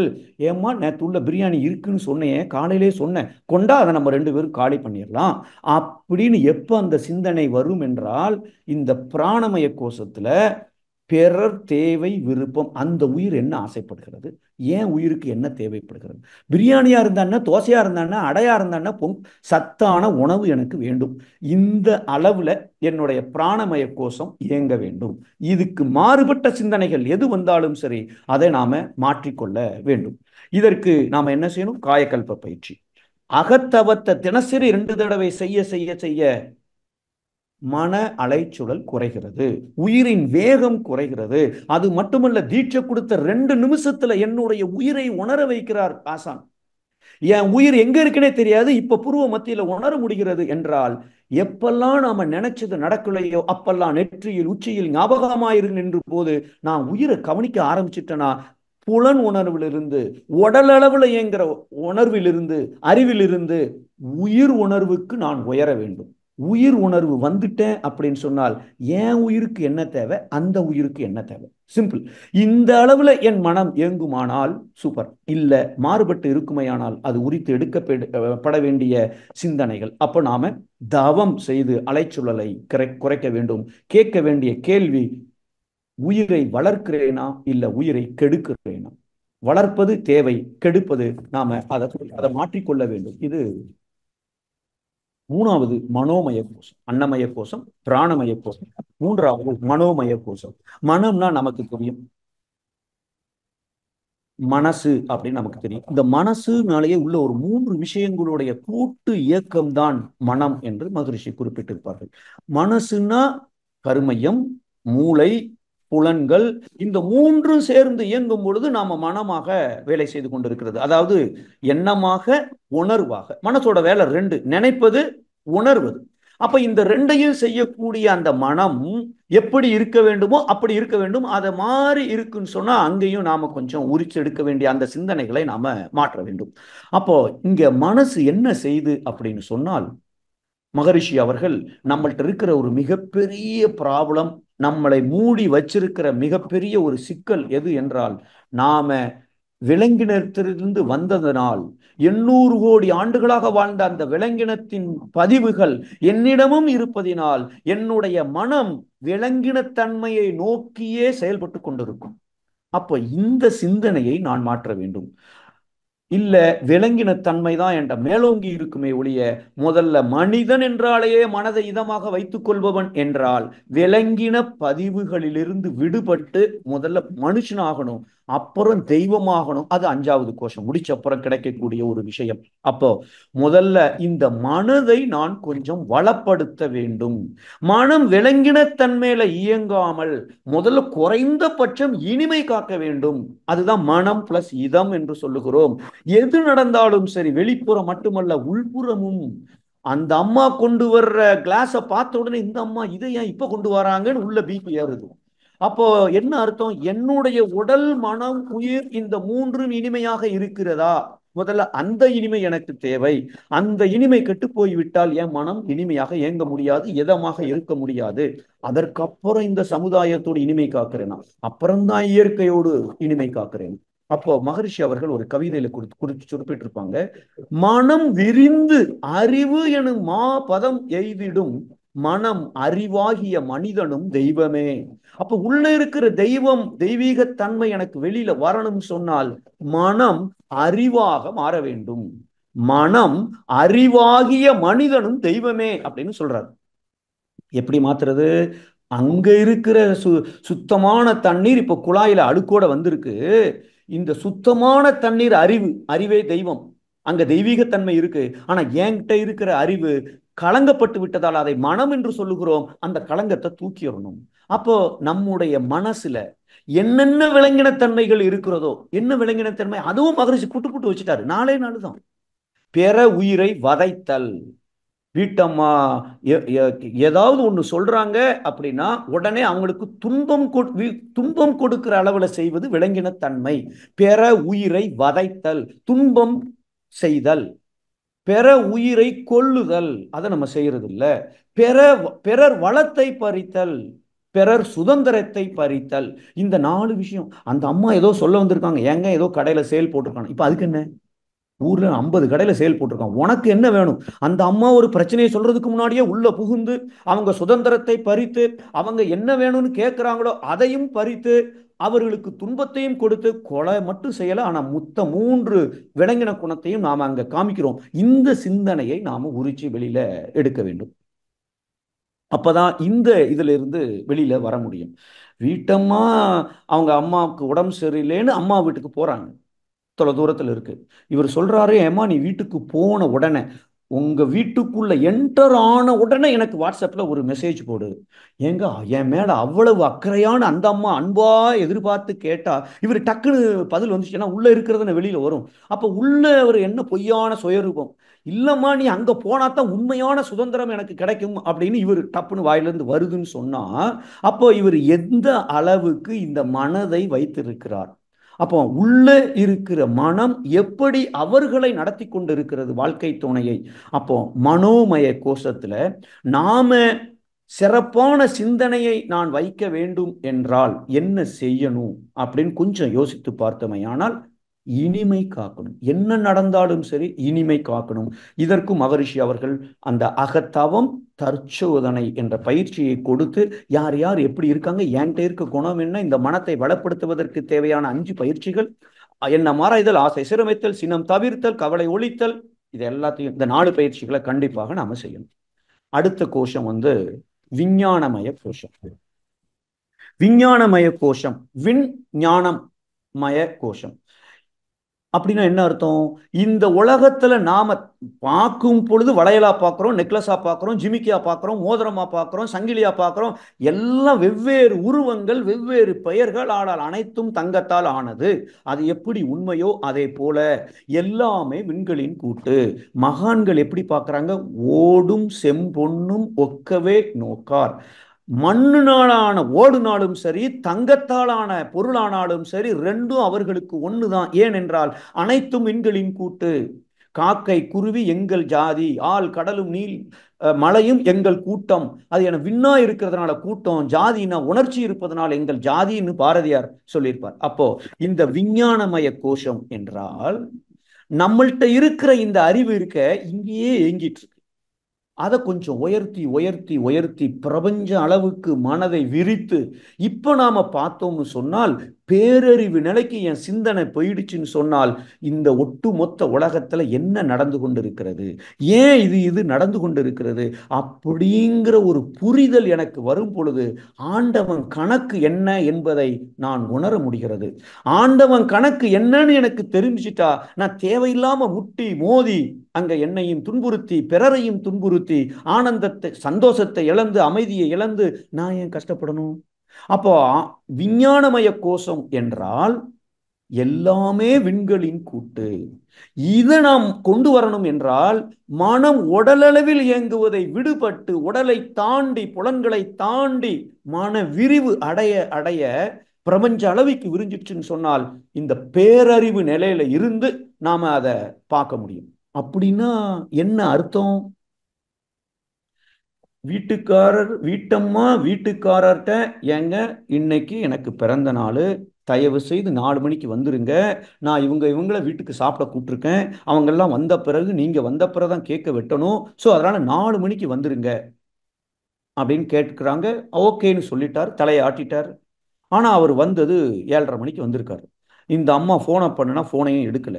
இவரு அவங்க ஆபீஸ்ல இருக்கிற ஒரு கொலிக்கு ஃபோன் பண்ணி கேட்டிருக்காங்க. அவர் என்ன சொல்லியிருக்காரு? அவரு இல்லைங்க, அப்படிலாம் ஒன்றும் ஆபீஸ்ல முக்கியமான வேலை ஒன்றும் இல்லையே, அவரு நாளைக்கு ஏதோ செய்ய வேண்டிய வேலையை இன்னைக்கே நான் செய்ய போறேன்னு என்கிட்ட சொன்னதாக ஒரு ஞாபகம்னு அவன் வேற ஒரு சின்ன பிட்டை போட்டு விட்டுட்டான். இப்போ கொஞ்சம் யோசித்து பார்த்தால், இப்ப இந்த அம்மாக்கு அவர்களுடைய சிந்தனை விஞ்ஞானமய கோஷத்தில் இயங்குகிறது என்றால், ஏன் அவர் பர்த்டேக்கு வரல? இந்த பிறந்த நாளுக்கும் வரல, போன பிறந்த நாளுக்கும் அவர் வரலையே, அதுக்கு முந்தின பிறந்த நாளுக்கும் வரலையே, ஏன் வரல? ஆஹா, 6 மாசத்துக்கு முன்னாடி வீட்டுக்காரர் அவருடைய சித்தப்பா பையன் கல்யாணத்துக்கு நீ வா போகணும்னு கேட்டார. நம்ம என்ன சொன்னோம்? என் அக்கா பொண்ணு கிரக பிரசவத்துக்கு அந்த ஆள் வரல, அவர் கல்யாணத்துக்கு அவர் பையன் கல்யாணத்துக்கு நான் ஏன் வரணும்னு வரமாட்டேன்னு சொல்லிட்டேன். எவ்வளவோ கெஞ்சி பார்த்தார், முடியவே முடியாதுன்னு சொல்லிட்டேனே. அப்ப இப்ப ஏன் ஆசையை அவர் ஏன் நிறைவேற்றுவாரு? இப்படி எத்தனை வருடமாக அவருடைய ஆசையை நான் நிராகரித்திருக்கிறேன். அதன் காரணமாக இப்ப என்னுடைய பிறந்தநாள் அன்னைக்கு என்னுடைய ஆசையை அவர் நிராகரித்திருக்கிறார் என்ற ஒரு பேரறிவின் ஆண்டவன் கணக்கு எனக்கு புரிய வேண்டும் என்றால், என்னுடைய அறிவு மனம் விஞ்ஞானமய கோஷத்துல இயங்குச்சுன்னு சொன்னால் எனக்கு அது புரிய வரும். இதுக்கு நான் என்ன செய்யணும்? ரொம்ப சிம்பிள். மகரிஷி கொடுத்திருக்கிற 5வது தற்சோதனை பயிற்சி. எங்கெல்லாம் சிக்கல் வருதோ, எங்கெல்லாம் நினைச்சது நடக்கலையோ, நான் யாரு அவங்க யார்? நான் யாரு? தெய்வமாக ஆவதற்கு முயற்சி செய்து கொண்டிருக்கிறேன். அவங்க யாரு? சாட்சாத் தெய்வமே என் கர்ம வினைப்படி சூப்பரா கருணையோடு இந்த சிக்கலை கொடுத்து கொண்டிருக்கிறது. அப்ப இந்த இடத்துல விஞ்ஞானமய கோஷத்துல இதை தவிர வரக்கூடிய சிந்தனைகள் எது வந்தாலும் சரி, அதை தூக்கி உரிச்சு தூர போட்டுறது சிறப்பு. 5வது கோஷம் ஆனந்தமய கோஷம். கொஞ்சம் யோசித்து பார்த்துக்க, இதையே கோஷம்னு சொன்னாங்க. ஆனந்தம் தானே இருக்கணும். ஆனா ஆனந்தத்துக்கு இந்த 4 தோலை உரிச்சாலே உள்ள இருக்கிற ஆனந்தம் எனக்கு வெளிப்பட்டு விடுமே. ஆனா அதை 5 கோஷங்களாக குறிப்பிட்டிருக்கிறாள். ஆனா இங்கேயும் ஒரு சின்ன மூடி, ஒரு சின்ன போர்வை, ஒரு சின்ன துணி உரை இருக்கிறது. அதையும் நாம எடுக்கணும். ஆனந்தம்னு சொல்லிட்டு வீட்டம்மா நெஞ்சு வலின்னு சொல்றாங்க. வாழ்க வளமுடன், வாழ்க வளமுடன் அப்படின்னு ஆனந்தமா சொல்லிட்டு நான் பாட்டுக்கு போயிட்டேன்னு சொன்னா இந்த மூடியை துறைச்சு எடுக்கும். இவரும் ஆனந்தமா இருக்காரு. ஆனா இவருக்குன்னு ஒரு கடமை இருக்கு, ஒரு பொறுப்பு இருக்கு. இவர் எதுக்கு கல்யாணம் பண்ணார்? அப்போ சுத்தி ஆளுக்கு நம்மளை நம்பி இருக்கிறார்கள். அப்ப என்னுடைய கடமை என்னங்கிறத அந்த கடமையை செய்யல அப்படின்னு சொன்னால் எல்லாம் நல்லா இருக்கு. நான் ஆனந்தம். வில்லனும் அப்படிதான் இருக்கான் படத்துல. கடைசி கிளைமேக்ஸ் வர்ற வரைக்கும் சந்தோஷமா இருக்கும். செய்ய வேண்டியதெல்லாம் கரெக்டா செய்யறான். அவன் வில்லன் சொல்றான் போகும்போது ஏசியை போட்டு போடான்னு இருக்கான். இவன் அசிஸ்டன்ட் கமிஷனரை போட்டான். அவர் சொன்னது வீட்டில் இருக்கிற ஏர் கண்டிஷனை போட்டு போடான்னு இருக்காரு. அவன் எள்ளுன்னா எண்ணெயா நிற்கிறான். அப்ப எந்த அளவுக்கு நம்முடைய மனம் ஆனந்தமா இருப்பது மட்டும் முக்கியமல்ல, என்னுடைய கடமை என்ன என்பதை தெரிந்து கொண்டு நான் செய்யலை என்றால் அந்த சிந்தனையும் நாம உரிச்சு எடுக்கணும். இதைத்தான் மகரிஷி அவர்கள் ஒரு கவிதையில குறிப்பிட்டிருப்பாங்க. எதேதோ நான் யோசிச்சு பார்த்தேன், கடைசியா 2 பிடிச்சிட்டேன். இறைநிலையும் கடமையுமே இறுக பற்றி கொண்டேன். எல்லாம் இறைநிலை, ஆனா என் கடமை என்ன? அதுதான் ஆனந்தமய கோஷத்துல நாம வச்சிருக்க வேண்டிய சிந்தனைகள். இந்த 2க்கும் மாறுபட்டு வேறுபட்டு முரண்பட்ட சிந்தனைகள் எது இருந்தாலும் சரி, அதை நாம உரிச்சு எடுக்கணும். இது ஆனந்தமய கோஷம். மொத்தத்துல இதுவரைக்கும் நாம பார்த்தது நம்முடைய சுய ரூபத்தை நாம் உரிச்சு எடுக்கணும் அப்படின்னு சொன்னால் இந்த 5 போர்வைகள், 5 கோஷங்களை நாம எடுக்கிறோம். அன்னமய கோஷம், பிராணமய கோஷம், மனோமய கோஷம், விஞ்ஞானமய கோஷம், ஆனந்தமய கோஷம். இந்த 5ஐயும் எடுக்கணும். அதற்கு என்னென்ன பயிற்சிகள்? இப்ப இந்த விஞ்ஞானமய கோஷத்துல நான் இருக்கணும்னு சொன்னால் மன விரிவு வேண்டும். அதற்கு மகரிஷி அவர்கள் பஞ்சபூத நவக்கிரக தவம் கொடுத்திருக்கிறாங்க. துரியாதீத தவத்துல பேரியக்க மண்டலத்துல 10 நிமிஷம் 20 நிமிஷம் நாம மெடிடேஷன் பண்ண பண்ண பண்ண நம்முடைய மனம் எப்பொழுதும் ஒரு பிரிந்த நிலையிலே இயங்க ஆரம்பிக்கும். அதை செய்யலாம். துரியாதீத தவம். இறைநிலை தவம் என்று ஒரு அற்புதமான தவம் கொடுத்திருக்கிறார்கள். அங்கே இருந்து சுத்தவெளியில ஆரம்பிச்சு கடைசி மனுஷன் வரைக்கும். அப்ப இந்த தவத்தை நாம் செய்ய செய்ய செய்ய இந்த விஞ்ஞானமய கோஷத்தில் நம்மால் நிலைத்து நிற்க முடியும். என்னுடைய எண்ணம், சொல், செயலை அதற்கு தகுந்தாற் போல் நான் சீரமைத்துக் கொள்ள முடியும். அப்ப அதற்கு அந்த பயிற்சியை கொடுத்திருக்கிறார்கள். பஞ்சபூத நவகிரக தவம், துரியாதீத தவம், இறைநிலை தவம். இந்த 3ஐயும் நாம் செய்ய செய்ய செய்ய இந்த விஞ்ஞானமய கோஷத்துல நாம இருக்க முடியும். அதற்கு ஒரு தற்சோதனை பயிற்சியும் கொடுத்திருக்கிறார்கள். நான் யாரு, அவங்க யாரு, இந்த 2ஐயும் கேட்டுட்டோம் சொன்னால் உடனே நான் யாரு, சேச்ச தெய்வீகத்தன்மையோடு பிரகாசிக்கணுங்கிற குறிக்கோளோடு நான் வந்த நான் என் மிருகம் மாதிரி கோவப்படணும், நான் ஏன் எரிச்சப்படணும், நான் என்ன விளங்கினோமா, சேச்ச நான் அப்படிங்கிற அளவுல அந்த முதல் கேள்வி நான் யார், அப்புறம் அவங்க யார், இந்த 2ஐயும் நாம கேட்டுட்டோம் சொன்னால் கண்டிப்பாக விஞ்ஞானமய கோஷத்தை தாண்டி ஆனந்தமய கோஷம் வந்துடும். ஆனந்தமய கோஷத்துக்கு சுத்த வெளியில நாம அப்படியே எண்ணமற்ற ஒரு நிலையில செய்யக்கூடிய அந்த தவம்.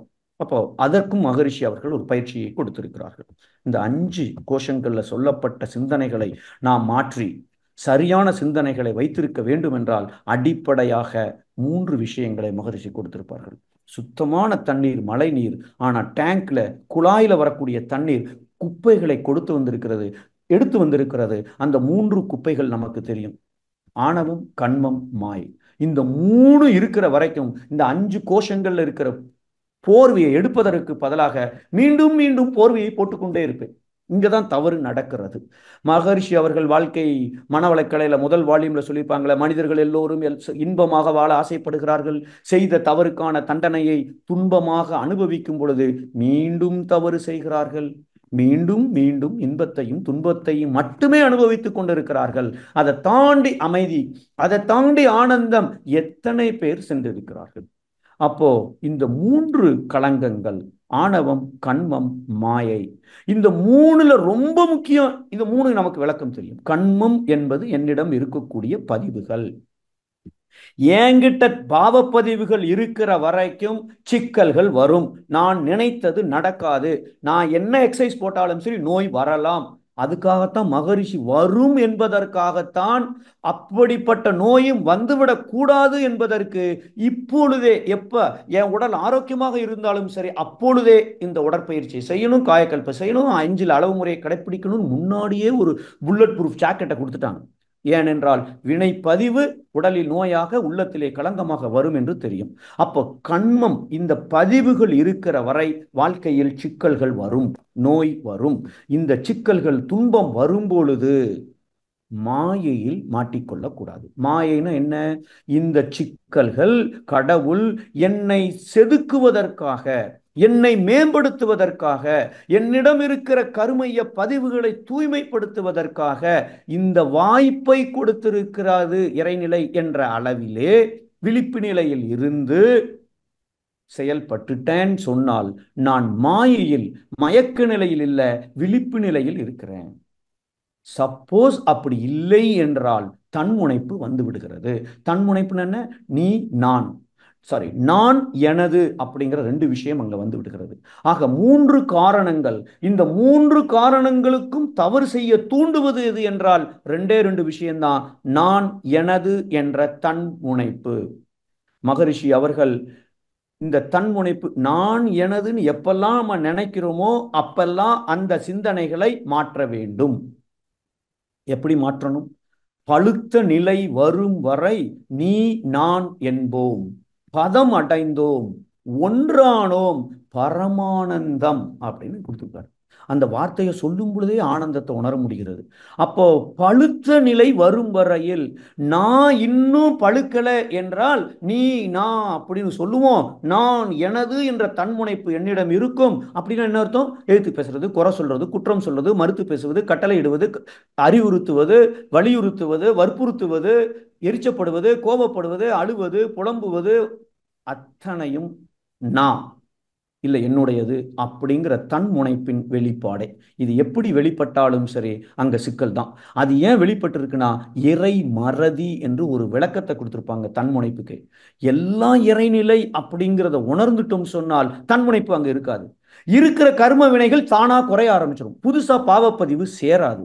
ஆக இந்த 5 கோஷங்களை நாம உரிச்சு எடுக்கணும்னு சொன்னால் இந்த 3 விஷயங்களை ஞாபகம் வச்சுக்கணும். முதல்ல மாயை, முதல்ல கண்மம்.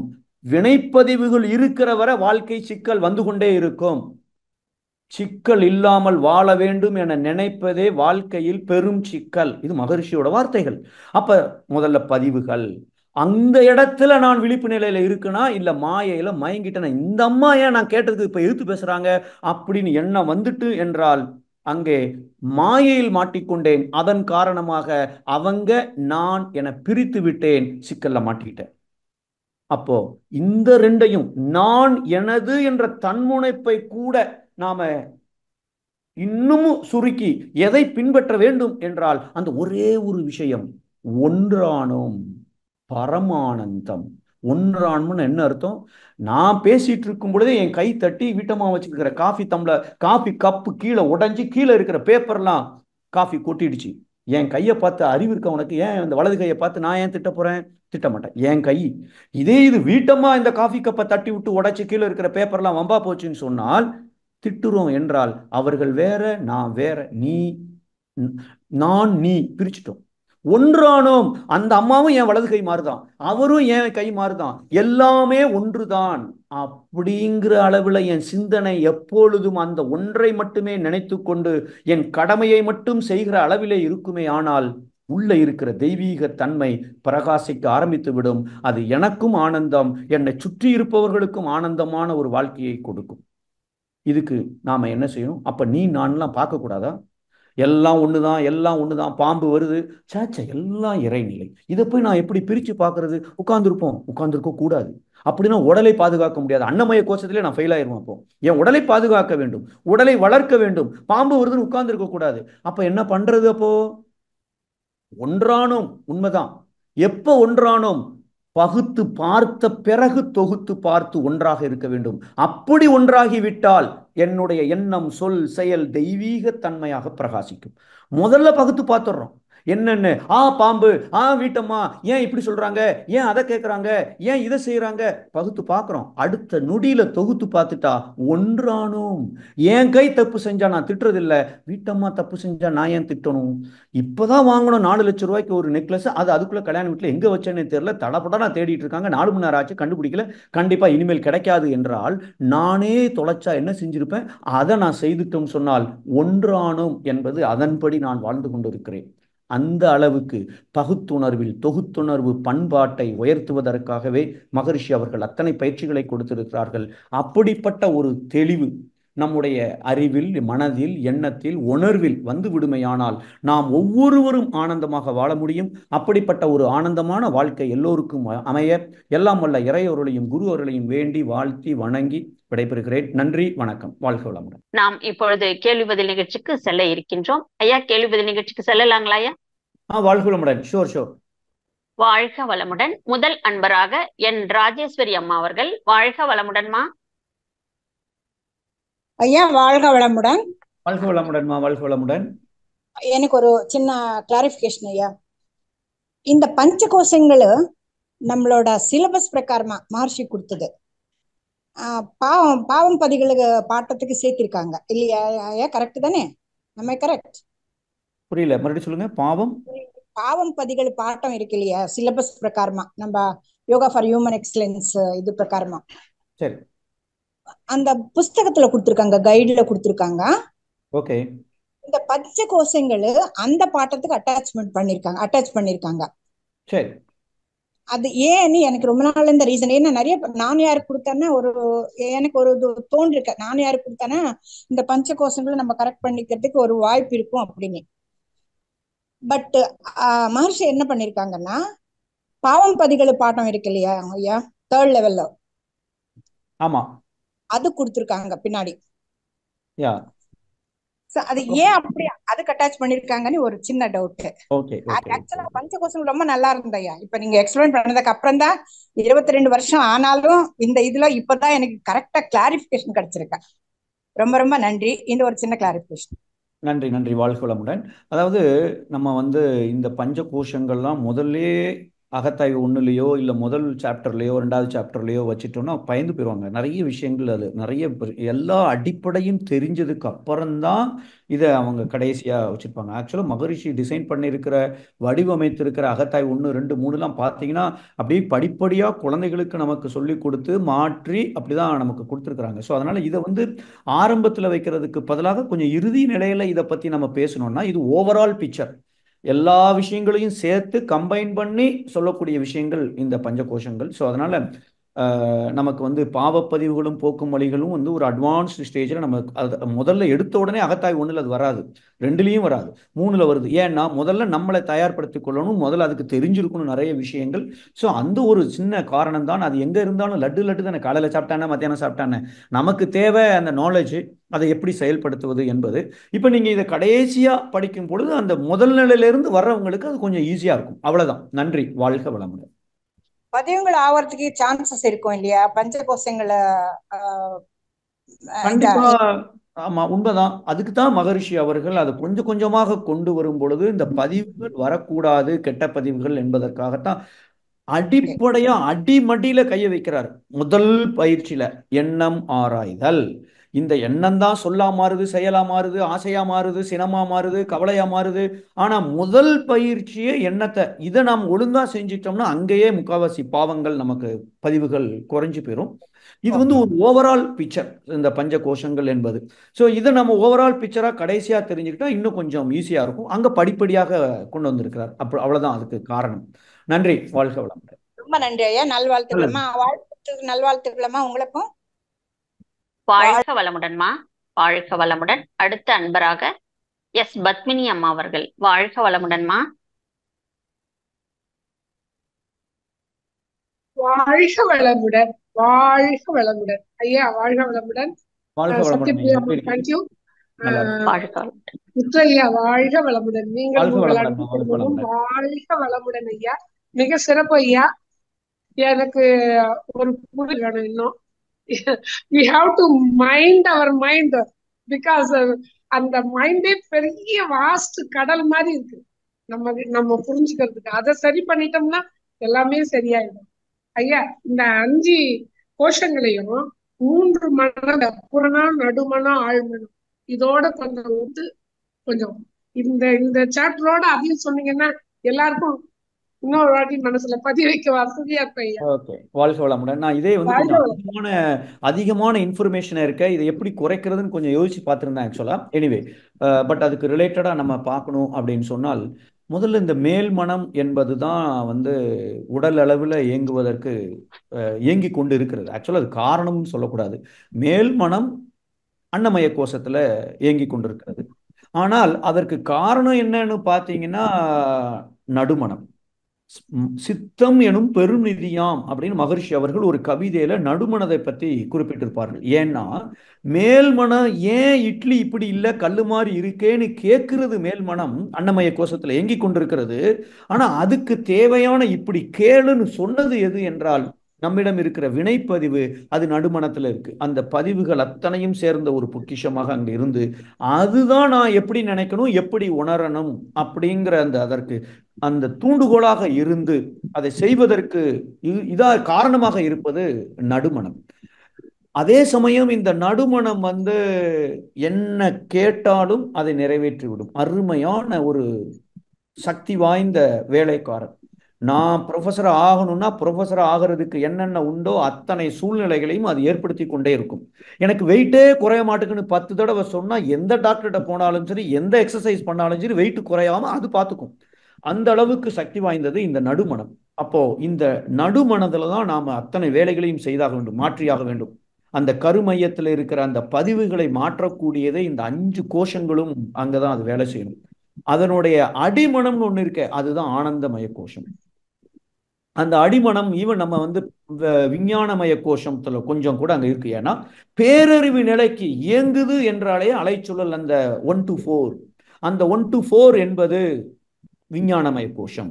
ஸோ அங்க பேரறிவு நிலைக்கு நான் உயர்ந்து இது ஒவ்வொன்றும் நடப்பதற்கு என்ன காரணம் என்கிறத நான் உணர்கிற அளவில், அதாவது நினைப்பது நடக்கும், நடப்பதை நினைப்பார்கள் அப்படின்னு என்ன அர்த்தம்? இயற்கை ஆண்டவன் கணக்கு போட்டு என்ன வச்சிருக்கோ அது நமக்கு தெரியும் பொழுது நாம் அங்கே போய் மோதாம அதன்படி நினைத்து ஆனந்தமாக வாழக்கூடிய ஒரு தெளிவை கொடுப்பது அந்த விஞ்ஞானமய கோஷம். அதற்கு இந்த நடுமனம் நம்ம அக்சஸ் இருக்கணும். நடுமனதை நாம் போகணும். நடுமனதுக்கு போகணும்னு நம்ம செய்கிற அந்த மெடிடேஷன்லயே அந்த 1 to 4 அலைச்சூழலுக்கு போயிடலாம். அதனுடைய அடித்தளமாக இருப்பதுதான் ஆனந்தமய கோஷம். அங்க மனம் இயங்கல, ஆனா எல்லாம் ஒண்ணுமே இல்லாத ஒரு நிலை.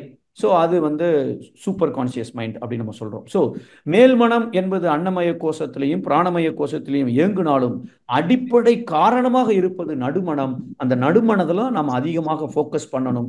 அதை மாற்றுவதற்கு தான் தவ முடிவில் நாம சங்கற்பம் சொல்றது, வாழ்த்து கொடுக்கிறது, எல்லாமே அந்த சித்தம் எனும் பெருநிதியாம் அந்த பொக்கிஷத்தை, கருமையத்தை, அதை நம்ம மாற்றம் செய்யக்கூடிய முயற்சிகள். நன்றிமா, நன்றி, ரொம்ப நன்றி. வாழ்க வளமுடன்.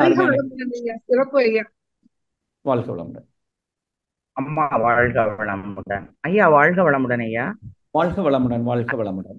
ஐயா, நான் ஒரு நெட்டு கிடைக்காத இடத்துல வாழ்த்திட்டே உங்க பேச்ச கேட்கணும்னு ஒரு மூலையில உட்கார்ந்துருக்கேன் ஐயா. ரொம்ப நன்றி ஐயா, ரொம்ப சிறப்பா இருந்தது. இப்ப நீங்க எல்லாத்துக்குமே விளக்கம் சொல்லிட்டீங்க.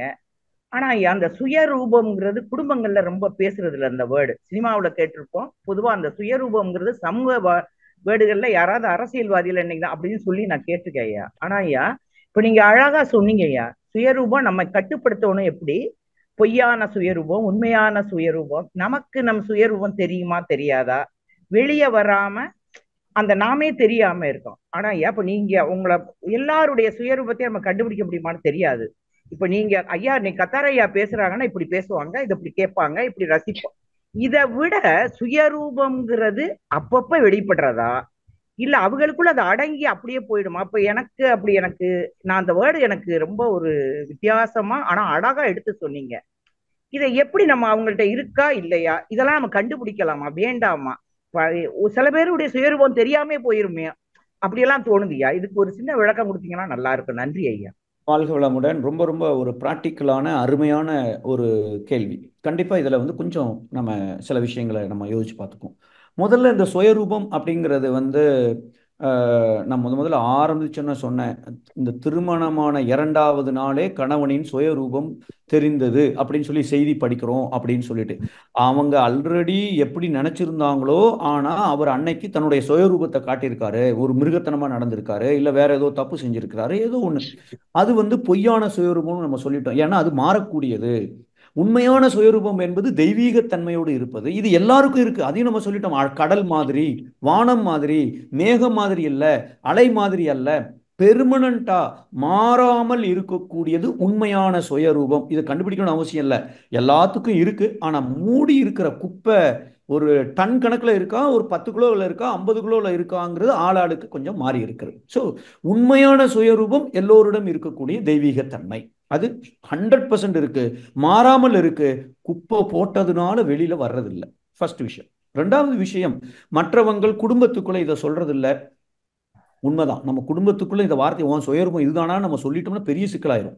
மனசுக்குள்ள வேணா அதை உணர்ந்து கொள்ளலாம். ஆஹா இவங்க, அதாவது ஒன்றும் இல்லை, ஒரு நண்பருக்கு ஃபோன் பண்ணி சொல்கிறோம், நாங்கள் வந்து ஒரு லேண்டு பார்த்துருக்கோம், லேண்டு வாங்குறதுக்கு பேசிக்கிட்டு இருக்கோம் அப்படின்னு ஃப்ரெண்டுகிட்ட சொல்லியிருக்காங்க அந்த அம்மா. அதே சமயம் அந்த அம்மாவே அவங்கள்ட்ட சொல்லியிருக்காங்க, நான் இதை இன்னும் என் அக்காட்ட சொல்லலை அப்படின்னு சொல்கிறாங்கன்னு வச்சுக்கோங்க. அந்த நண்பர் உடனே அக்காவுக்கு ஃபோன் பண்ணி, அக்கா உங்களுக்கு தெரியுமா அவங்க லேண்டு ஃபைனலைஸ் பண்ண போறாங்களான்னு சொன்னாங்கன்னா, இப்போ இவங்களுடைய சுயரூபம் என்ன? நாம சொல்லாதீங்கன்னு சொன்ன விஷயத்த சொல்லி இவங்களுக்கும் இவங்க அக்காவுக்கும் இருக்கிற உறவுல ஒரு விரிசலை ஏற்படுத்துகிற ஒரு செயலை செய்தது அவங்களுடைய சுயரூபம். வெளியில தெரியல, இது பொய்யான சுயரூபம். இது நம்ம கண்டுபிடிக்கணுமா, தெரிஞ்சிருக்கணுமா? கண்டிப்பாக தெரிந்திருக்க வேண்டும். வீட்டுக்குள்ள வர்றது பாம்புன்னு எனக்கு தெரியும், இது கயிறு தான் நினைச்சுக்கிட்டு இருந்த பெரிய ஆபத்து இருக்கு. மகரிஷி அவர்கள் வாழ்க்கை மலர்கள்ல ஒரு இடத்துல குறிப்பிட்டு இருப்பார்கள், நம்ம பிறருக்கு உதவி செய்தால் கூட இவர் நம்மை ஏமாற்றுகிறாரா என தெரிந்து உதவி செய்ய வேண்டும் அப்படின்னு. உதவி செய்யறதுக்கே அப்படி கொடுத்திருப்பார் என்றால், அப்போ பகுத்து உணர வேண்டும் என்றால் ஒவ்வொருத்தரும் எப்படி அவர்களுடைய குணம் அப்படின்னு முதல் ஸ்டெப்ல நம்ம பகுத்து பார்த்துக்கிறோம். அவர்கிட்ட அதற்கு தகுந்த மாதிரி அவரிடம் அந்த குறைகள் இருக்கும். இந்த குறைகளை வைத்துக்கொண்டு நான் எப்படி காரியம் சாதிப்பது, எப்படி இனிமை காப்பது என்ற அளவிலே என்னுடைய திறமையை வளர்த்து கொள்ள வேண்டும் என்று மகரிஷி அவர்களே இந்த மாதிரி ஒரு விளக்கத்தையும் கொடுத்திருப்பார்கள். அப்போ அவங்க அப்படித்தான் இருப்பாங்க. அவங்க வெளியில இப்படி பேசுறாங்க, ஆனா மனசுக்குள்ள இப்படி எல்லாம் ஒரு சுயரூபம்னு ஒண்ணு அவங்களுக்குள்ள ஒண்ணு இருக்கு. அவங்க கெட்ட குணம் இது. வெளியில நல்லா பேசுவாங்க, ஆனா பொறாமை பிடித்தவர்கள், பேராசை பிடித்தவர்கள், இல்ல அப்படியே சூது அதை மாத்தி ட்விஸ்ட் பண்ணி இன்ஃபர்மேஷனை மாத்தி சொல்லக்கூடியவர்கள் என தெரிந்து கொண்டு அவர்களிடம் எப்படி இனிமை காப்பது அப்படின்னு நம்ம யோசிச்சு நம்மளுடைய செயலை செயல்படுத்தணும். இது 2வது விஷயம். இதுக்கு மேல ஒரு 3வது விஷயம் ஒண்ணு இருக்கு. என்னன்னா, இது ரொம்ப முக்கியமானது, நாம செய்கிற தப்பும் கூட. நாம ஒவ்வொருத்தரையும் பார்க்கும் பொழுது, பேசும் பொழுது, நினைக்கும் பொழுது, செயல்களை செய்யும் பொழுதெல்லாம் அவர்களிடம் இருக்கிற அந்த கெட்ட குணங்கள், சுயரூபம், நம்ம எதை சொல்றோமோ, நம்ம சொல்லாதேன்னு சொல்லியிருக்கோம், அக்காட்ட கூப்பிட்டு சொல்லிட்டாங்களே இது என்ன குணம் அது அப்படின்னு நாம நினைச்சு வருத்தப்படுறோமே, அதை மட்டும் நான் மனசுக்குள்ள வச்சிருந்தேன்னா எனக்கு நிம்மதியும் கிடைக்காது, பாவம் கூடிக்கொண்டே இருக்கிறது. அப்போ குற்றமே காணும் குறையுடையோர் வாழ்வினிலே பெற்ற பயன் சினம் வருத்தம் கவலை இவற்றால் முற்றும் இழந்தார் வாழ்வினிலே பிறவி பயன். நல்லவைகளை ரசித்து நிறைவாய் அப்படின்னு சொல்லி அந்த அந்த கவிதையில முடிச்சிருப்பார். அப்ப என்ன செய்யணும், அவர்களுடைய குறைகளை தெரிஞ்சு வச்சுக்கணும், அவர்கள் குறைகள் அப்படித்தான் இருக்கும். அதை வைத்துக்கொண்டு நான் எப்படி இனிமை காப்பது என்கிற அளவில் என் திறமையை வளர்த்து கொள்ளணும். ஆனா அவங்கள வாழ்த்தணும். அவங்களும் தெய்வம், இறைநிலைதான், சாட்சாத் இறைநிலைதான் இப்படிப்பட்ட ஒரு கெட்ட குணத்தோடு என் வாழ்க்கையில் சம்பந்தப்பட்டிருக்கிறது. காரணம் என் கர்ம வினை. அவர்களிடம் குற்றவாளி பாவி என்று யாரும் இல்லை. இது கடைசியா ஞாபகம் வச்சுக்கிற பாயிண்ட். அதனாலதான் பகுத்து பார்க்கிறோம், குறைகளை தெரிஞ்சுக்கிறோம், அதற்கு தகுந்த மாதிரி தொகுத்து பார்த்து அவர்களும் இறைநிலை என்ற உணர்வோடு என்னுடைய எண்ணம் சொல் செயலை நாம அப்ளை பண்ணணும், செயல்படுத்த ஆரம்பிக்கணும். அப்படி செஞ்சிட்டோம் அப்படின்னு சொன்னால் இது கரெக்ட். ஒவ்வொருத்தருக்குள்ளேயும் இருக்கிற சுயரூபம் என்னன்னு கண்டுபிடிக்கிற வேலையை நம்ம செய்யணும்னு அவசியம் இல்லை. ஆனால் எந்த மாதிரியான ஆளா இருந்தாலும் துன்பம் வராத அளவுக்கு நாம கொஞ்சம், இதெல்லாம் நம்ம சொல்றது ஈஸி தான், செயல்படுத்துறது கொஞ்சம் கஷ்டம்தான். ஏன்னா இனிமையா பேசுறாங்க, ஆ ஆ ஓடு பேசுவாங்க. ஆனா நம்மளை தேல் மாதிரி டக்குன்னு ஒரு இடத்துல கொட்டிடுவாங்க, இல்லை ஏமாத்தலாம், இல்லை வஞ்சிக்கலாம், வச்சு செய்யலாம், இதெல்லாம் செய்யலாம். அப்போ என்னதான் செய்யறது? ரொம்ப ஈஸி. இதெல்லாம் ரொம்ப யோசிக்கவே தேவையில்லை. நம்ம செய்ய வேண்டியது நம்முடைய மன அலைச்சூழலை 14க்கு கீழே வச்சிட்டோம்னா, யார்கிட்ட எதை எப்படி எங்க என்ன செய்யணும், எப்படி பேசணும், என்ன பண்ணணும், எதை சொல்லலாம் எதை சொல்லக்கூடாது, யாருக்கும், இது எல்லாம் சப்பாத்தி இருக்கு பூரி இருக்கு, எதை சாப்பிடலாம், எனக்கு பிடிச்சது பூரி. ஆனா இன்னைக்கு இந்த பூரி வேண்டாம்னு என்னுடைய அலைச்சூழல் குறைவாக இருந்தால் இறைநிலை எனக்கு வழிகாட்டும். அதுக்கு நம்மளை தயார்படுத்தி கொள்ளணுமே ஒழிய பிறரை மேய்ப்பதோ அடக்கி ஆள்வதோ நம்முடைய வேலை அல்லன்னு மகரிஷி ஒரு இடத்துல சொல்லியிருப்பாங்க. அதனால அவர்களிடம் இருக்கிற குறைகளை நாம தேடி கண்டுபிடிக்கணும்னு அவசியம் இல்லை. ஆனா செய்யும் பொழுது நாம ஏமாற்றப்படுகிறோமா என்பதை கொஞ்சம் யோசித்து செயலை செய்யணும். எல்லாத்துக்கும் மேல பகுத்து பார்க்கணும், தொகுத்து பார்த்து முடிவு செய்யணும். என்னுடைய அலைச்சூழலை குறைவா வரைச்சிக்கிட்டா இதெல்லாம் தானா நடந்துரும். எந்தவித முயற்சியும் எடுக்காமலேயே என்னுடைய உள்ளுணர்வு படி என்னுடைய எண்ணம் சொல் செயலை நான் வைத்துக் கொள்ளணும். நான் உங்களை ரொம்ப குழப்பலே நினைக்கிறேன், தெளிவுபடுத்திருக்கேன் நினைக்கிறேன். ஒரு டவுட் இருந்தா மறுபடியும் கேட்டுருங்க. நன்றி. வாழ்க. ரொம்ப சிறப்பு. ஏன்னா பல வருஷமா கேட்டேன். இன்னைக்கு எனக்கு இந்த சப்ஜெக்ட் ரொம்ப புதுசா வித்தியாசமாவும் ரொம்ப உணரக்கூடியவும் இன்னும் சிந்திச்சுக்கிட்டே போல இருந்துச்சு. அதனாலதான் எனக்கு இதை பத்தி ரொம்ப நன்றி ஐயா. வாழ்க வளமுடன். நிறைய பேர் இருக்காங்க. வாழ்க வளமுடன். நன்றி. நன்றி. வாழ்க வளமுடன். வாழ்க வளமுடன். மிக்க நன்றிங்க ஐயா. அடுத்த அன்பராக ராஜாராமன் ஐயா சென்னையிலிருந்து. வாழ்க வளமுடன். ஐயா வாழ்க வளமுடன். வாழ்க வளமுடன் ஐயா. வாழ்க வளமுடன். ராஜாராமன், சென்னை நங்கநல்லூர். நல்லது ஐயா. வாழ்க வளமுடன். அருமையான தலைப்பை எடுத்து நம்ம ஒரு டீட்டெயிலா பேசுறீங்க. ரொம்ப திருப்தியா இருந்தது. எனக்கு 2 கேள்வியா. ஒன்னும், நம்மகிட்ட விலங்கின பதவி இருக்குன்னு சொல்றோம், இதுலதான் சந்தேகம். விலங்குங்கிறது வேறையா, மிருகம்ங்கிறது வேறையா? அது ஏன் மிருக பதவி சொல்லாமல் இருக்கு? சரி, ஒன்றும் பெரிய வித்தியாசம் இல்லை. நம்ம மிருகம்னு சொல்லிக்கலாம். கொஞ்சம் மிருகம்ங்கிறது கொஞ்சம் எரும மாடுன்னு சொல்ற மாதிரி இருக்கு. மாடுன்னு சொன்னா கொஞ்சம் சாஃப்டா இருக்கு. அதுதான் டிஃபரன்ஸ் நினைக்கிறேன். இந்த மிருகம் அப்படிங்கிறதே நம்ம அது ஒரு பெரிய காட்டு மிருகம் அப்படின்னு நம்ம சொல்றோம். பசுவை போய் மிருகம்னு சொல்றது இல்லை. காட்டு மிருகம்னா என்ன அர்த்தம்? ரொம்ப வைல்டு அனிமல்ஸ், ரொம்ப பயங்கரமானது, வேகமானது, ரொம்ப ஆபத்தானது அப்படின்னு நம்ம அதை காட்டு விலங்கினம்னு சொல்றதுல காட்டு மிருகம் என்று சொல்லுகிறோம். ரொம்ப அதுல கொஞ்சம் வல்லினம், ஒரு கடினமான ஒரு பொருள் அப்படின்னு இது என்னுடைய கருத்து. பசு அப்படின்னு நம்ம சொல்லும்போது அதை விலங்கினத்துல நம்ம சொல்லிடுறோம். அது அங்க சாஃப்டும் இருக்கு, மென்மையும் இருக்கு, கடினமும் அங்க இருக்கு. ஸோ அதனால விலங்கினமை என்பது எல்லா விலங்கினங்களும் அங்க சேர்ந்து அந்த அந்த கேட்டகரிக்குள்ள வந்துருது. மிருகம்னு சொன்னால் நீ ஏன் மிருகம் மாதிரி இப்படி அப்படின்னு நம்ம சில நேரங்களில் நம்ம அந்த வார்த்தைகளை பயன்படுத்தணும்ல. அது இன்னும் கொஞ்சம் கடினமான வார்த்தையாக நான் நினைக்கிறேன். ஸோ அதனால அதை விலங்கினத்தன்மை அப்படிங்கிறது கரெக்டா இருக்கும்னு நான் நினைக்கிறேன். ஐயா நன்றி. வாழ்க வளமுடன். நன்றியா, உங்களை அசம்ஷன் கரெக்டா இருக்கு. நன்றி. 2வது, விலங்கின பதிவு அப்படின்னு சொன்னா மகரிஷி கொடுத்த விளக்கத்துல ஒன்று வதைத்தல், இன்று கொல்லுதல். 2க்கும் என்ன வேறுபாடு? 2க்கும் என்ன வேறுபாடுன்னு கேக்குறீங்க. ரொம்ப சூப்பரான ஒரு கேள்விதான். அதாவது வதைத்தல் அப்படின்னா அதை கொஞ்சம் கஷ்டப்படுத்தி அது வச்சிருக்கிற உணவை நான் எடுத்து சாப்பிடலாம். வதைக்கிறது என்பது துன்பம் கொடுக்கிறது. இது வந்து வதைக்கணும் கூட அவசியம் இல்லை. ஒரு நாய் பூனை இருக்கு அல்லது ஒரு நாய் இருக்குன்னா அது பாட்டுக்கு அதுக்கு தேவை சாப்பாடு வேற ஏதோ ஒண்ணு. ஆனாலும் பக்கத்துல இருக்கிற ஒரு பூனையை பயங்காட்டிட்டே அப்பப்ப பாயிற மாதிரி இந்த விலங்கினங்கள் இதுக்கு அது ஒரு தன்மை அதற்கு இருக்கு. அதுக்கு சம்பந்தம் இருக்கோ சம்பந்தம் இல்லையோ, ஆனாலும் பிற ஒரு உயிரினங்களை மேல ஒரு துன்பம் கொடுக்கிற அளவுல பாயிறது. ஆனா இதுக்கு உணவு தேவையில்லை, ஆனா பாயும் இல்ல முறைக்கும் இல்ல வந்து பறன்றதுக்கு ஓடும் இல்ல விரட்டி ஓடும். இது வந்து துன்பம் கொடுப்பதை வதைப்பது என்று சொல்லுகிறோம். அதை பிசிக்கலா அபியூஸ் பண்ணிட்டா இன்னும் கொஞ்சம் அங்க அதிகமாக வதைக்கிறோம். மனசளவுல வதைப்பது, உடல் அளவுல வதைப்பது. ஸோ கொல்றது என்பது அடிச்சு அது அது மகரிஷி தெளிவா சொல்லியிருப்பாங்க. உயிருக்காக அப்படி சாரி உணவுக்காக அப்படின்னே சொல்லியிருப்பாங்க. ஸோ வதைப்பது என்பது தன்னுடைய பாதுகாப்புக்காக இல்ல தன்னுடைய சந்தோஷத்திற்காக. சாடிஸ்ட் நம்ம மனுஷங்களை சொல்றோம். மற்றவங்களை கஷ்டப்படுத்தி இவர் சந்தோஷமா இருக்கிறது. இதுவும் வந்து ஒரு ஒரு ஸோ விலங்கினத்தில் இருக்கிற ஒரு குணம் வந்து வதைப்பது, துன்பம் கொடுப்பது அப்படிங்கிறது அதனுடைய ஒரு குணம். கொல்லுவது என்பது டோட்டலாக கொஞ்சம் டிஃப்ரெண்ட். அது உணவுக்காக இருக்கணும்னு அவசியம் இல்லை, மற்ற பல விஷயங்களுக்காக அந்த துன்பம் கொடுப்பது இருக்கும். நன்றி ஐயா, வாழ்க வளமுடன். நன்றி ஐயா, கொடுத்த விளக்கம் திருப்திகரமா இருக்கு. நன்றி, வாழ்க வளமுடன். நன்றி ஐயா, நன்றி. வாழ்க வளமுடன். மிக்க நன்றிங்க ஐயா. ஐயா அவர்களை தொடர்ந்து போனா அம்மா அவர்கள். வாழ்க வளமுடன். வாழ்க வளமுடன்மா. போனா அம்மா, மைக்க ஒரு முறை டச் பண்ணுங்கம்மா. அம்மா வாழ்க வளமுடன். அம்மா நான் உண்மையா இல்லம்மா, ஃப்ரெண்டோட போனேன், அதனால போன வந்திருக்கேம்மா. வாழ்க வளமுடன் ஐயா. வாழ்க வளமுடன்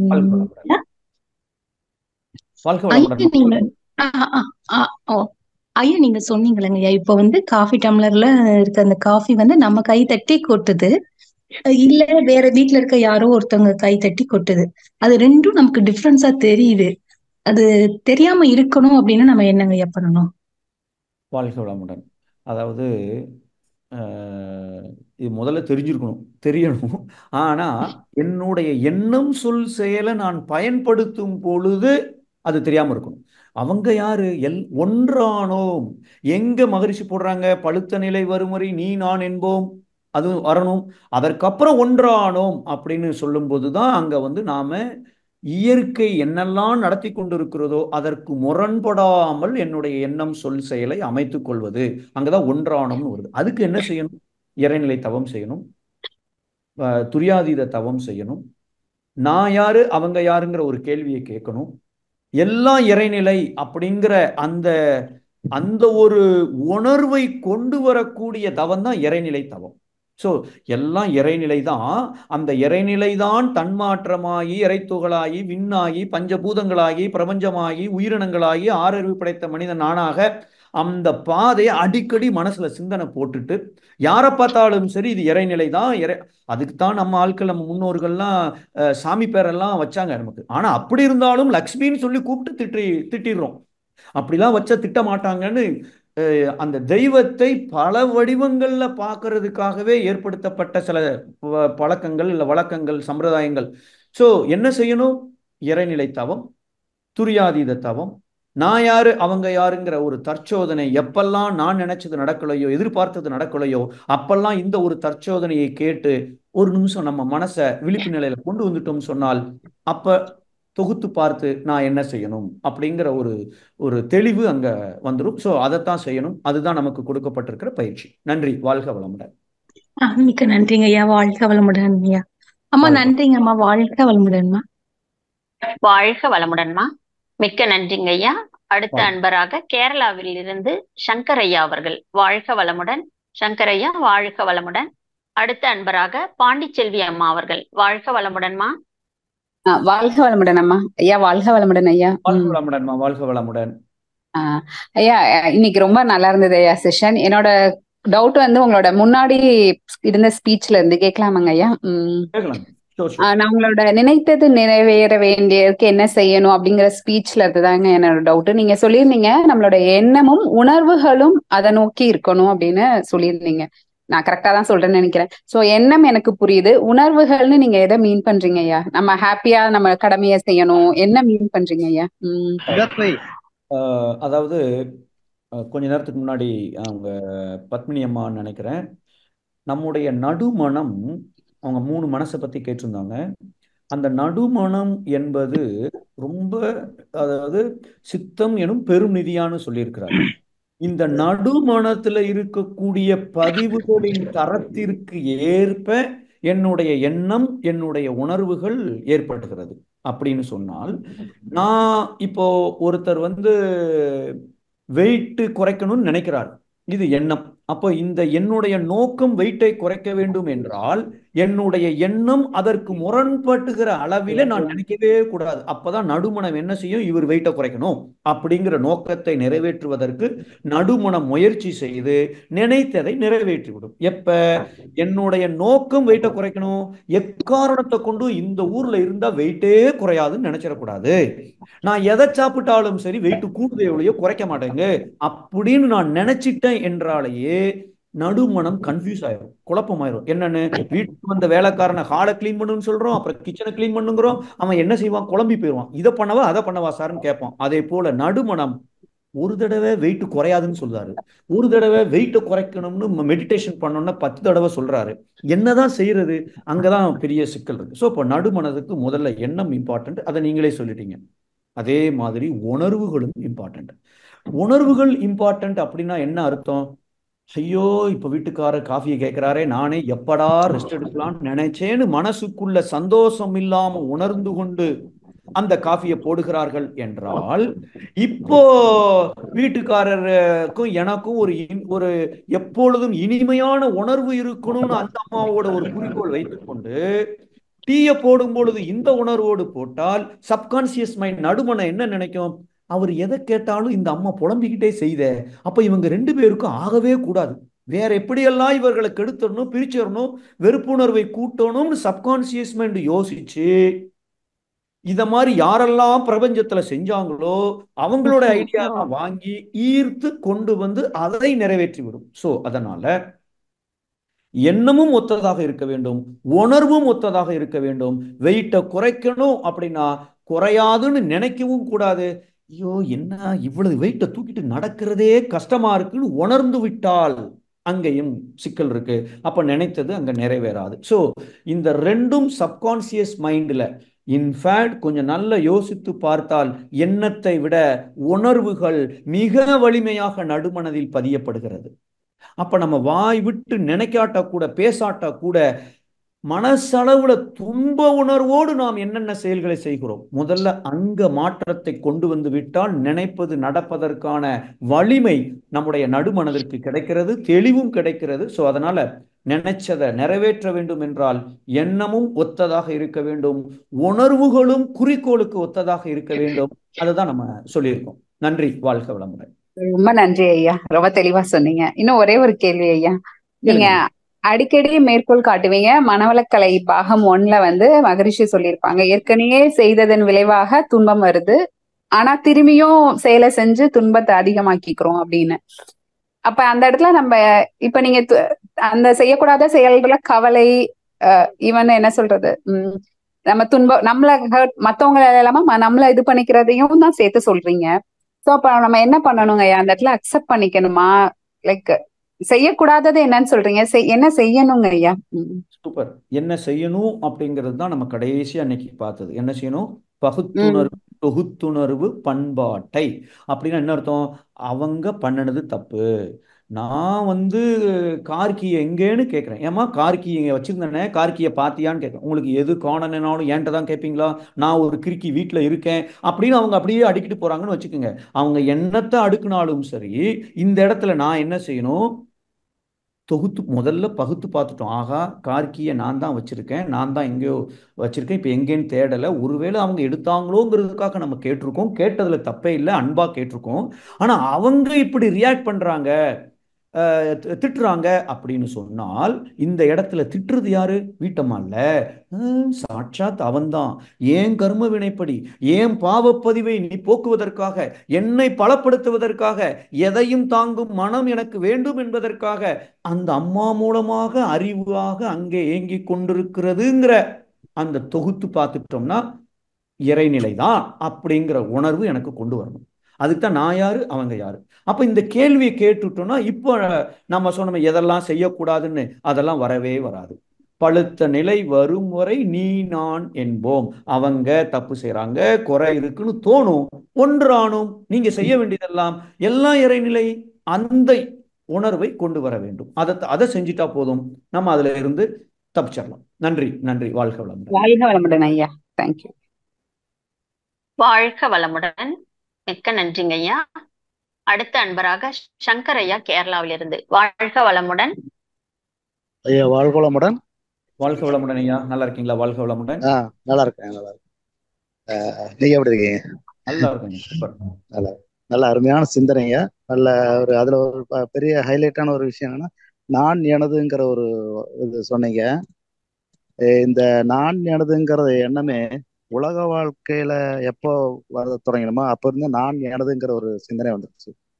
இது இந்த எண்ணம் வந்து எப்ப இருந்து தொடங்குது? சித்தர்கள் ஞானிகள் யார பார்த்தீங்கன்னாலும் நான் எனதுங்கிற ஒரு எண்ணம் இல்லாம இந்த உலகத்தை வாழ்க்கையில விட்டுட்டு அவங்க அந்த எண்ணமே இல்லாம இருக்கிறாங்க. ஆனா நம்ம உலக வாழ்க்கையில ஏற்பட்டு வாழ்ந்துட்டு இருக்கிறோம். அப்படி இருக்கும்போது நான் எனதுங்கிறது எப்ப தொடங்குதுங்க? அதான் வாழ்க வளமுடன். நம்ம கொஞ்சம் யோசிச்சு பார்ப்போமே. நம்ம சின்ன குழந்தையா இருக்கும்போது நான் எனது அப்படின்னு இருக்கா அப்படின்னு கொஞ்சம் யோசித்து பார்த்தோம்னா, நாம் அந்த குழந்தையா, அதான் ஒரு மகான்கிட்ட ஒருத்தர் கேட்டாராம், இந்த குழந்தைகளுக்கு நான் என்ன சொல்லி கொடுத்து அவர்களை வளர்க்க வேண்டும் அப்படின்னு கேட்கும்போது அவர் சொல்றாரு, நீங்க தயவு செய்து எதையும் சொல்லி கொடுத்துறாதீங்க, அதுதான் உண்மையிலேயே நீங்க அவங்களுக்கு செய்யற மிகப்பெரிய பாடம், செய்ய வேண்டிய விஷயம். ஏன்? நாம என்ன சொல்லி கொடுக்குறோம்? இது நீ, இது நானு, அது இது, இது உனக்குள்ளது, இது எனக்குள்ளது அப்படிங்கிறத நாம சின்ன குழந்தையா இருக்கும்போது பாம்பே வித்தியாசம் தெரியாது. கையில ஒரு பிஸ்கட் இருந்தா பாம்பே வந்தாலும் அந்த பாம்புக்கு அந்த பிஸ்கட்டை கொடுக்கும், நாய்க்கு கொடுக்கும். நம்ம தான் போய் குழந்தைய எடுப்போம், ஏன்னா அதுக்கு எல்லாம் ஒண்ணு. ஆக்சுவலா அதுதான் நமக்கு வேணும். எல்லாம் இறைநிலையாக பார்க்கக்கூடிய மெய்ஞான பார்வை தான் நம்ம அடையணும். ஆனா அந்த மெய்க்கான பார்வை வரவிடாம பிரிச்சு பார்க்கறது நம்ம சின்ன குழந்தையிலேயே ஆரம்பிச்சிட்டோம். எப்ப சிந்தனை வந்ததோ அப்பவே நம்ம ஆரம்பிச்சிட்டோம். இது நம்ம மட்டும் இல்ல, விலங்கினமுமே எனக்கு உணவு தேவைங்கிறது எப்ப பசி வருதோ இந்த உயிரின் தேவைதான் அது. அப்ப நமக்கு தேவைப்படுகிற அத்தனை விஷயங்களும் இச்சை என்பதே உயிரின் தேவையாகும். நம்ம உடல்ல இருக்கிற உயிர் இருக்கிற வரைக்கும் அது தன்னுடைய ஆற்றலை நிறைவேற்றி தன்னுடைய நோக்கத்தை நிறைவேற்றுவதற்கு தேவைன்னு ஒண்ணு வருது. தேவைன்னு வந்துடுச்சுன்னா விருப்பம்னு ஒண்ணு வந்துடும். அப்ப என்னுடைய விருப்பம், அதை நான் முயற்சி செய்து அடைய வேண்டும்ங்கிற எண்ணம் உயிர் எப்ப வந்ததோ அப்பவே அங்க வரணும். வரலைன்னா அது அது அதோட வாழவே முடியாது. ஆனா நீங்க சொன்னீங்களே சித்தர்கள், அவங்க என்ன அவங்களுடைய வாழ்க்கை எப்படி இருக்கு? எல்லாம் இறைநிலை, எல்லாமே எல்லாருக்கும் சொந்தம். இதுல நான் என்ன இருக்கு? மகரிஷி அவர்களே வந்ததுதான் போகுமே அல்லாது அப்படின்னு ஒரு கவிதையில குறிப்பிட்டிருப்பாங்க. நட்டம் என்பது எது? நான் என்னமோ பிறக்கும் போது 4 கோடியை கொண்டு வந்த மாதிரி 10 ட்ரெஸ்ஸை கொண்டு வந்த மாதிரி நானா நினைச்சுக்கிட்டு ஐயோ என் வளையல் போச்சே, நெக்லஸ் போச்சேன்னு கதறனே. உண்மையிலேயே வந்ததுதான் போகுமே அல்லாது, உண்மையிலேயே எனக்கு கடவுளால் கொடுக்கப்பட்டது என்னை விட்டு போகிறது. அப்படிதான் அவர்கள் யோசிப்பதினால என்னுடையது உன்னுடையதுன்னு இல்லாம இது எல்லாருடையது, வாசுதேவ குடும்பகம், எல்லாமே என்னுடைய குடும்பம் சொல்லும்போது அது அப்படிப்பட்ட தெளிவு உணர்வு அவங்க இருப்பதனால அவங்களுக்கு ஓடும் செம்பொன்னும் ஒக்கவே நோக்கார், எல்லாம் ஒண்ணுங்கிற உணர்வு அவங்களுக்கு வந்துடுச்சு. நாம குடும்பத்துக்குள்ள இருக்கோம், இப்போ பகுத்து பார்க்கணும், வேற வழி இல்லை. அதனாலதான் மகரிஷி அவர்கள் எல்லாம் இறைநிலைன்னு இருக்கணும், பகுத்து பார்த்து தொகுத்து பார்த்து. பகுத்து பார்க்க யாரும் சொல்லிக் கொடுக்க வேண்டாம், அது தெளிவா நமக்கு தெரிஞ்சிடும்.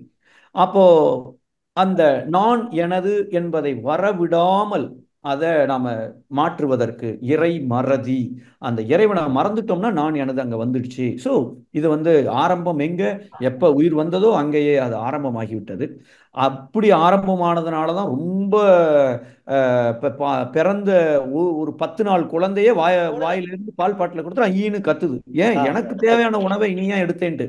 ஸோ அது அங்கிருந்தே வந்திருக்கு. செய்ய வேண்டியதெல்லாம் அதை நாம எடுத்து தூர போடணும், எல்லாம் ஒன்றுதான் நினைக்கணும். பகுத்து பார்த்து தொகுத்து பார்த்துட்டோம்னா அது கொஞ்சம் கொஞ்சமா அந்த ஈகோ வந்துடும்.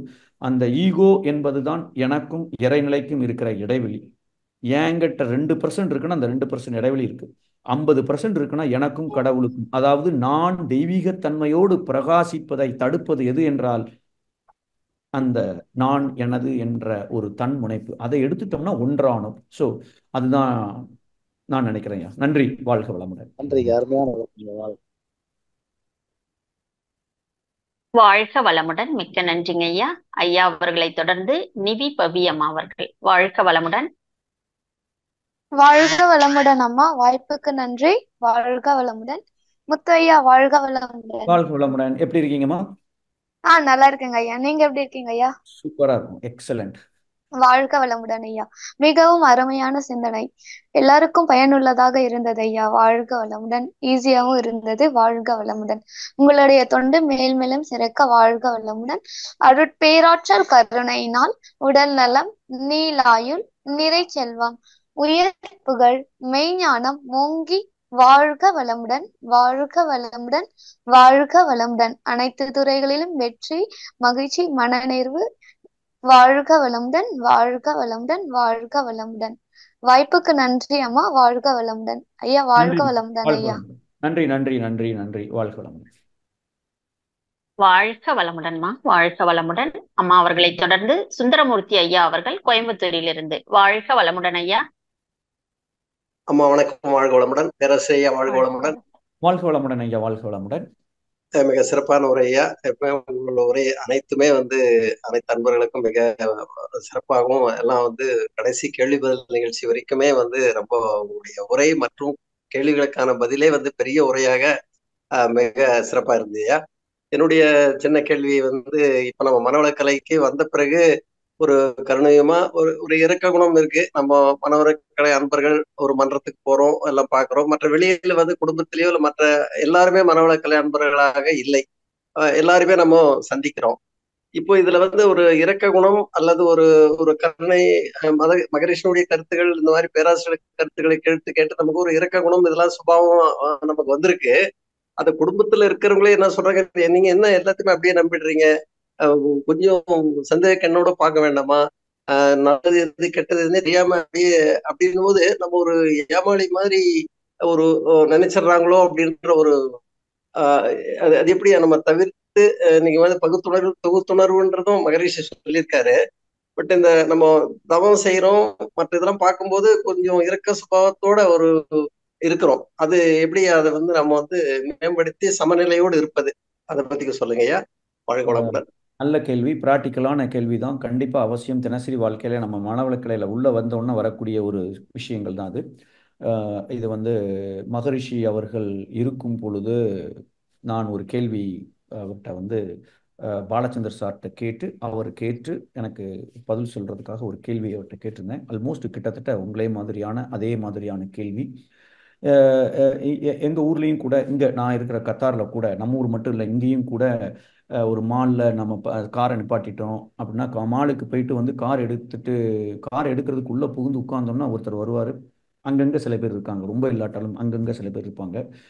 இப்படி எடுத்து காமிச்சிட்டு கையில் அங்கே வெட்டி இருக்கும், இல்லை ஒரு பயிர் இருக்கும், ஐயா காசு இல்லை, சாப்பிட்றதுக்கே வழி இல்லை, அது இதுன்னு கேட்பாங்க. மிந்தினா கையில் எதாவது இருந்தால் ஒரு பைசாவை கொடுப்போம்.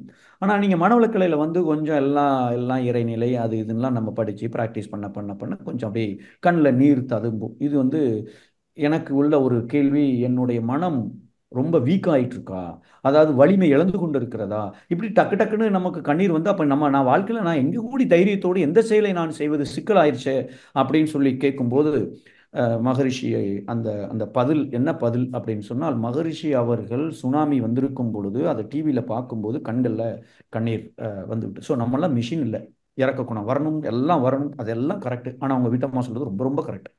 அதுக்காக நான் ஏமாளி ஆயிடக்கூடாது, நானா முடிவு செய்து ஒருத்தருக்கு பணம் கொடுக்கறது வேற, ஆனா இன்னொருத்தர் ஏமாறுகிற அளவில் நான் வாழ்வது என்பது தவிர்க்கப்பட வேண்டிய ஒரு விஷயம்.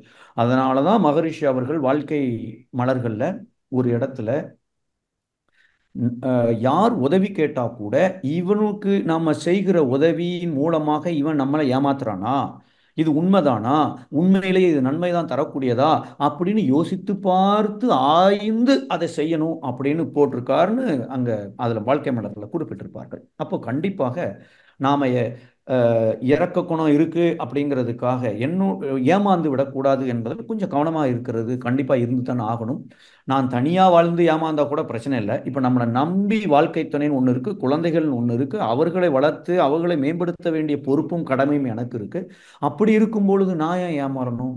ஸோ அதுக்காக ஏமாறிட்டோம் அப்படின்னா அதுக்கப்புறம் அதை எந்த துன்பமும் இல்லாமல் அதை நம்ம எப்படி எடுக்கணுமோ அதை நம்ம அந்த செயலை செய்யணும். ஆனால் அதற்கு முன்னாடியே நாம் ஏமாறாமல் இருப்பதற்கு நம்முடைய திறமையை வளர்த்து கொள்ள வேண்டும்.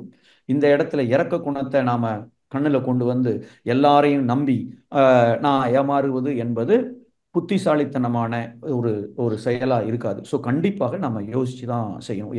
இறக்க குணம்னு ஒருத்தர் வந்து பிஸ்னஸ் பண்ணார். இறக்க குணம்னு கொடுத்து கடைசியில் ஒரு நாள் கடன் தான் ஜாஸ்தி ஆயிடுச்சு, அவர்கிட்ட ஒரு பைசா இல்லை. அப்போ என்ன அர்த்தம்? இவர் தொழில் பண்ண வாய்ப்பே இல்லைன்னு அர்த்தம். இவர் அதுக்கு ஃபிட் இல்லைன்னு அர்த்தம், பொருத்தமானவர் அல்லன்னு அர்த்தம். அப்போ நம்ம ஏமாறாம நம்முடைய கடமை என்ன, அதற்காக பிறருக்கு துன்பம் இல்லாமல் என்னுடைய கடமையை செய்யணும், தொழிலை மேம்படுத்தணும். அப்படிதான் நான் பண்ணணுமே ஒழிய இறக்கப்பட்டுட்டு அவன் வர்றவன்லாம் எவ்வளோ பணம் கொடுத்தாலும் நான் வாங்கிக்குவேன் அப்படின்னு சொல்லிட்டு 100 ரூபா பெருமானம் உள்ள பொருள் 50 ரூபாய்க்கு நான் கொடுத்தேன் அப்படின்னு சொன்னால் எப்படி ஏன் கடமையில் எந்த அதில் நான் எப்படி இருக்கிறது? ஸோ அதனால ஏமாளியாக இருக்கணும்னு அவசியம் இல்லை, இருக்கக்கூடாது. ஸோ அதற்கு தேவையானதை நம்ம செஞ்சு தாகணும். எப்படி செய்யணும்? எகெயின், மன அலைச்சுழல் குறைந்தால் விழிப்பு நிலையில் இருப்போம் என்றால் என்னுடைய உள்ளுணர்வு சொல்லும். இது டாப் ப்ரியாரிட்டி. இல்லையா, ரெண்டாவது, அட்லீஸ்ட் எப்படி நார்மலாக பெண்களுக்கு வந்து அந்த உணர்வு ரொம்ப ஜாஸ்தி, அவன் பார்வையே சரியில்லை, இவன்லாம் பணம் கொடுக்க மாட்டான் அப்படின்னு அந்த காந்தத்தை உணரக்கூடிய சக்தி உண்மையிலேயே பெண்களுக்கு இயற்கையாகவே அதிகம் இருக்கிறது. ரெஸ்டாரண்ட்ல சாப்பிடும்போது கதவு அங்க இருக்கு, அங்கிருந்து ஒருத்தர் வந்தா இந்த அம்மா சாரியை அட்ஜஸ்ட் பண்றாங்கன்னா எப்படி, அவன் உள் மனசுல இருக்கிற எண்ண ஓட்டங்கள் சரியாக இல்லை என்பதை அவர்கள் உணர்வதால் அதை செய்கிறார்கள். அப்படி என்றால் உண்மையிலேயே அவங்களுடைய சில விஷயங்களை பல விஷயங்களை எடுத்துக்கொண்டு கேட்டுக்கொண்டு அதில் கரெக்டாக இருக்கான்னு நம்மளும் ஒரு சில கொஞ்சம் யோசிச்சு பார்த்துட்டு செய்துட்டோம்னா இந்த மாதிரி வாய்ப்புகள் வரவே வராது. உள்ளுணர்வு டாப் ப்ரியாரிட்டி. ரெண்டாவது நம்ம இதே மாதிரி செய்யலாம். மூணாவது கொஞ்சம் அனுபவப்பட்டு அதுக்கப்புறம் கேர்ஃபுல்லாக இருக்கிறது. ஆனால் கண்டிப்பாக நம்ம செஞ்சுதான் ஆகணுங்க. நன்றி, வாழ்க வளமுடன். நன்றிங்க ஐயா, வாழ்க வளமுடன். உங்கள் தொண்டு சிறக்க வாழ்த்துக்கள். மிக அருமையான பதில். வாழ்க வளமுடன். நன்றிங்க. வாழ்க வளமுடன். மிக்க நன்றிங்க ஐயா. அடுத்த அன்பராக சாந்தி கண்ணன் அம்மா அவர்கள். வாழ்க வளமுடன். ஐயா வாழ்க வளமுடன். ஐயா வாழ்க வளமுடன். எப்படி இருக்கீங்க? வாழ்க வளமுடன். நல்லா இருக்கேன் ஐயா, நீங்க எப்படியா இருக்கீங்க? சூப்பர். கத்தாருக்கு போயிட்டீங்களா ஐயா நீங்க? எஸ் எஸ் எஸ், வந்து ஒரு வாரம் ஆச்சு. எஸ், சரியா, ரொம்ப சந்தோஷம் ஐயா. ஐயா இன்னைக்கு வந்து நான் மீட்டிங் கேட்கவே முடியல, இப்பதான் ஆன் பண்ணேன்.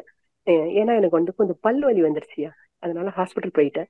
இந்த மகரிஷில வந்து எல்லா எக்ஸசைஸும் இருக்கு. பல்லுக்குங்கிற போது அந்த பஞ்சபூமேந்திர தவம் தான் நாக்கின் மீது வச்சு தவம் பண்றோம். வேற என்னையா இருக்கு பல்லுக்குன்னு பார்க்கும்போது? அது ஒரு டவுட்டாவே போயிடுச்சியா. இன்னைக்கு நம்ம வந்து மீட்டிங்கும் கேட்க முடியல அப்படின்னு ஒரு ஃபீல் ஆயிடுச்சு. மகரிஷிலாம் வந்து நம்ம அதாவது பல்லுக்கு ஒரு எக்ஸசைஸ், அப்புறம் ஒவ்வொன்றுக்கும் ஒரு எக்ஸசைஸ் போட்டால் பெரிய சிக்கலாயிரும். ஆக்சுவலா நமக்கு மகரிஷி அவர்கள் கொடுத்துருக்கிற எக்ஸசைஸ் வந்து நம்ம உடல்ல இருக்கிற அத்தனை உறுப்புகளுக்குமே அது பொருந்தும். பட் இன்னைக்கு வந்து உண்மையிலேயே வந்து இந்த பல்வலி என்பது ஐ திங்க் யாரோ ஒரு புத்தகத்தில் படிச்ச ஞாபகம் இருக்கு. பல்லு எந்த அளவுக்கு ஆரோக்கியமா இருக்கோ அந்த அளவுக்கு அவங்களுடைய ஒட்டுமொத்த ஆரோக்கியமே அதை பொறுத்தது. இன்னைக்கு 30 வயசுலயே பல்ல மாத்திருக்காங்க, இல்ல ஃபில்அப் பண்ணியிருக்காங்க, ஏதோ நம்ம செய்யறோம். ஆமா, காரணம் என்ன? நாம வந்து பல்ல வந்து அன்னன்னைக்கு அதுல அந்த ரசாயனங்கள், கழிவுப் பொருட்கள், நச்சு பொருட்கள் அங்கேயே இருக்கிற மாதிரி நம்ம வச்சுக்கிறதுனாலதான். ஸோ அதனால இதுக்குன்னு தனியா எக்ஸசைஸ் ஒன்றும் இல்லை. ஆனா ஒழுங்கா பல்ல தேய்க்கணும்.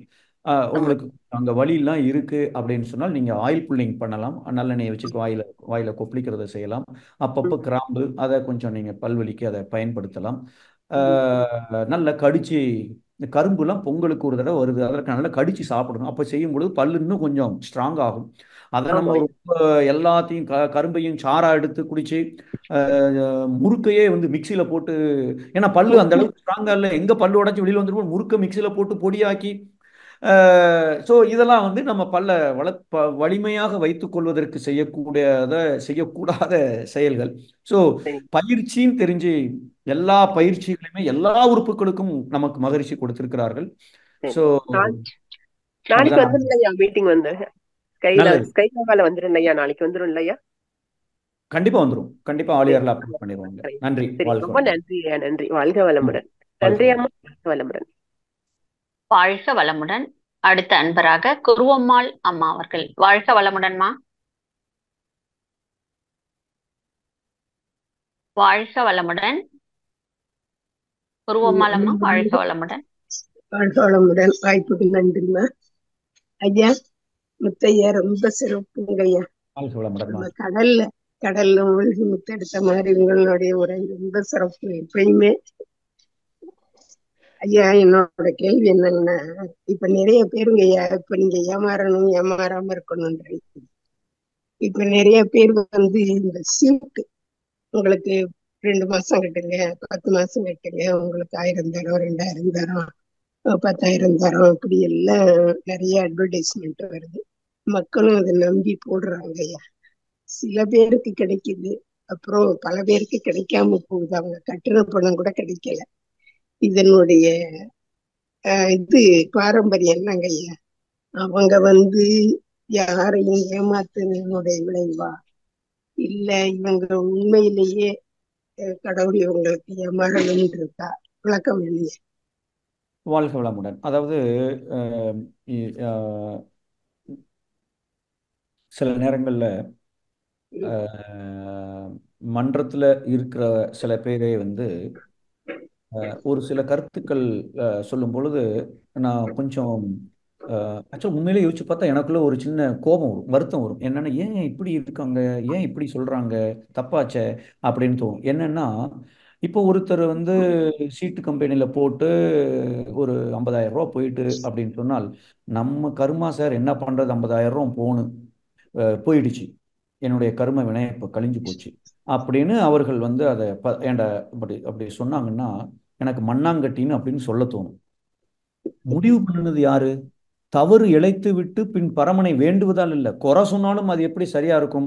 அந்த கம்பெனியில போடணும்னு முடிவு பண்ணது அவரு. அப்புறம் என்ன கடவுளை போட்டு நம்ம பழி சொல்றது என்ன இருக்கு?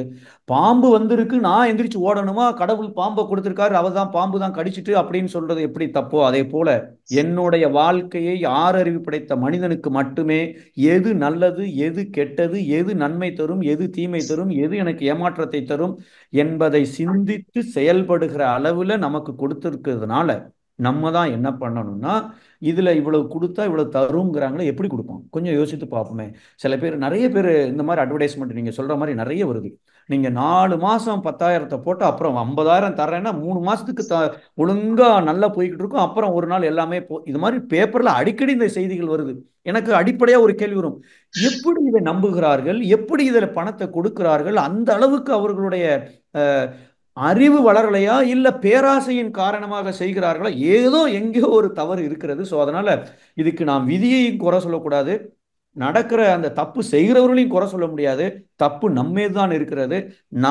நம்முடைய பணத்தை, உழைத்த பணத்தை எப்படி நேர்மையாக நாம அதை பெருக்குவது அப்படிங்கிற அளவில் நம்ம யோசிச்சிட்டோம்னு சொன்னால் கண்டிப்பாக இந்த மாதிரியான ஒரு அந்த அந்த அந்த பக்கமே, அந்த திசைக்கே நம்ம போக மாட்டோம். எப்ப என்றால் இந்த தெளிவு இருக்குமே. ஆனால் இன்னைக்கு வந்து கொஞ்சம் யோசித்து பார்த்தால் நம்ம கொண்டு வந்த கர்மாவா என்னன்னு தெரியாது, ஆனா நேர்மையாக சம்பாதிக்கிற பணமே இன்னைக்கு நிற்பதில்லை என்பது பல பேர் அனுபவித்து சொல்லுகிறார்கள்.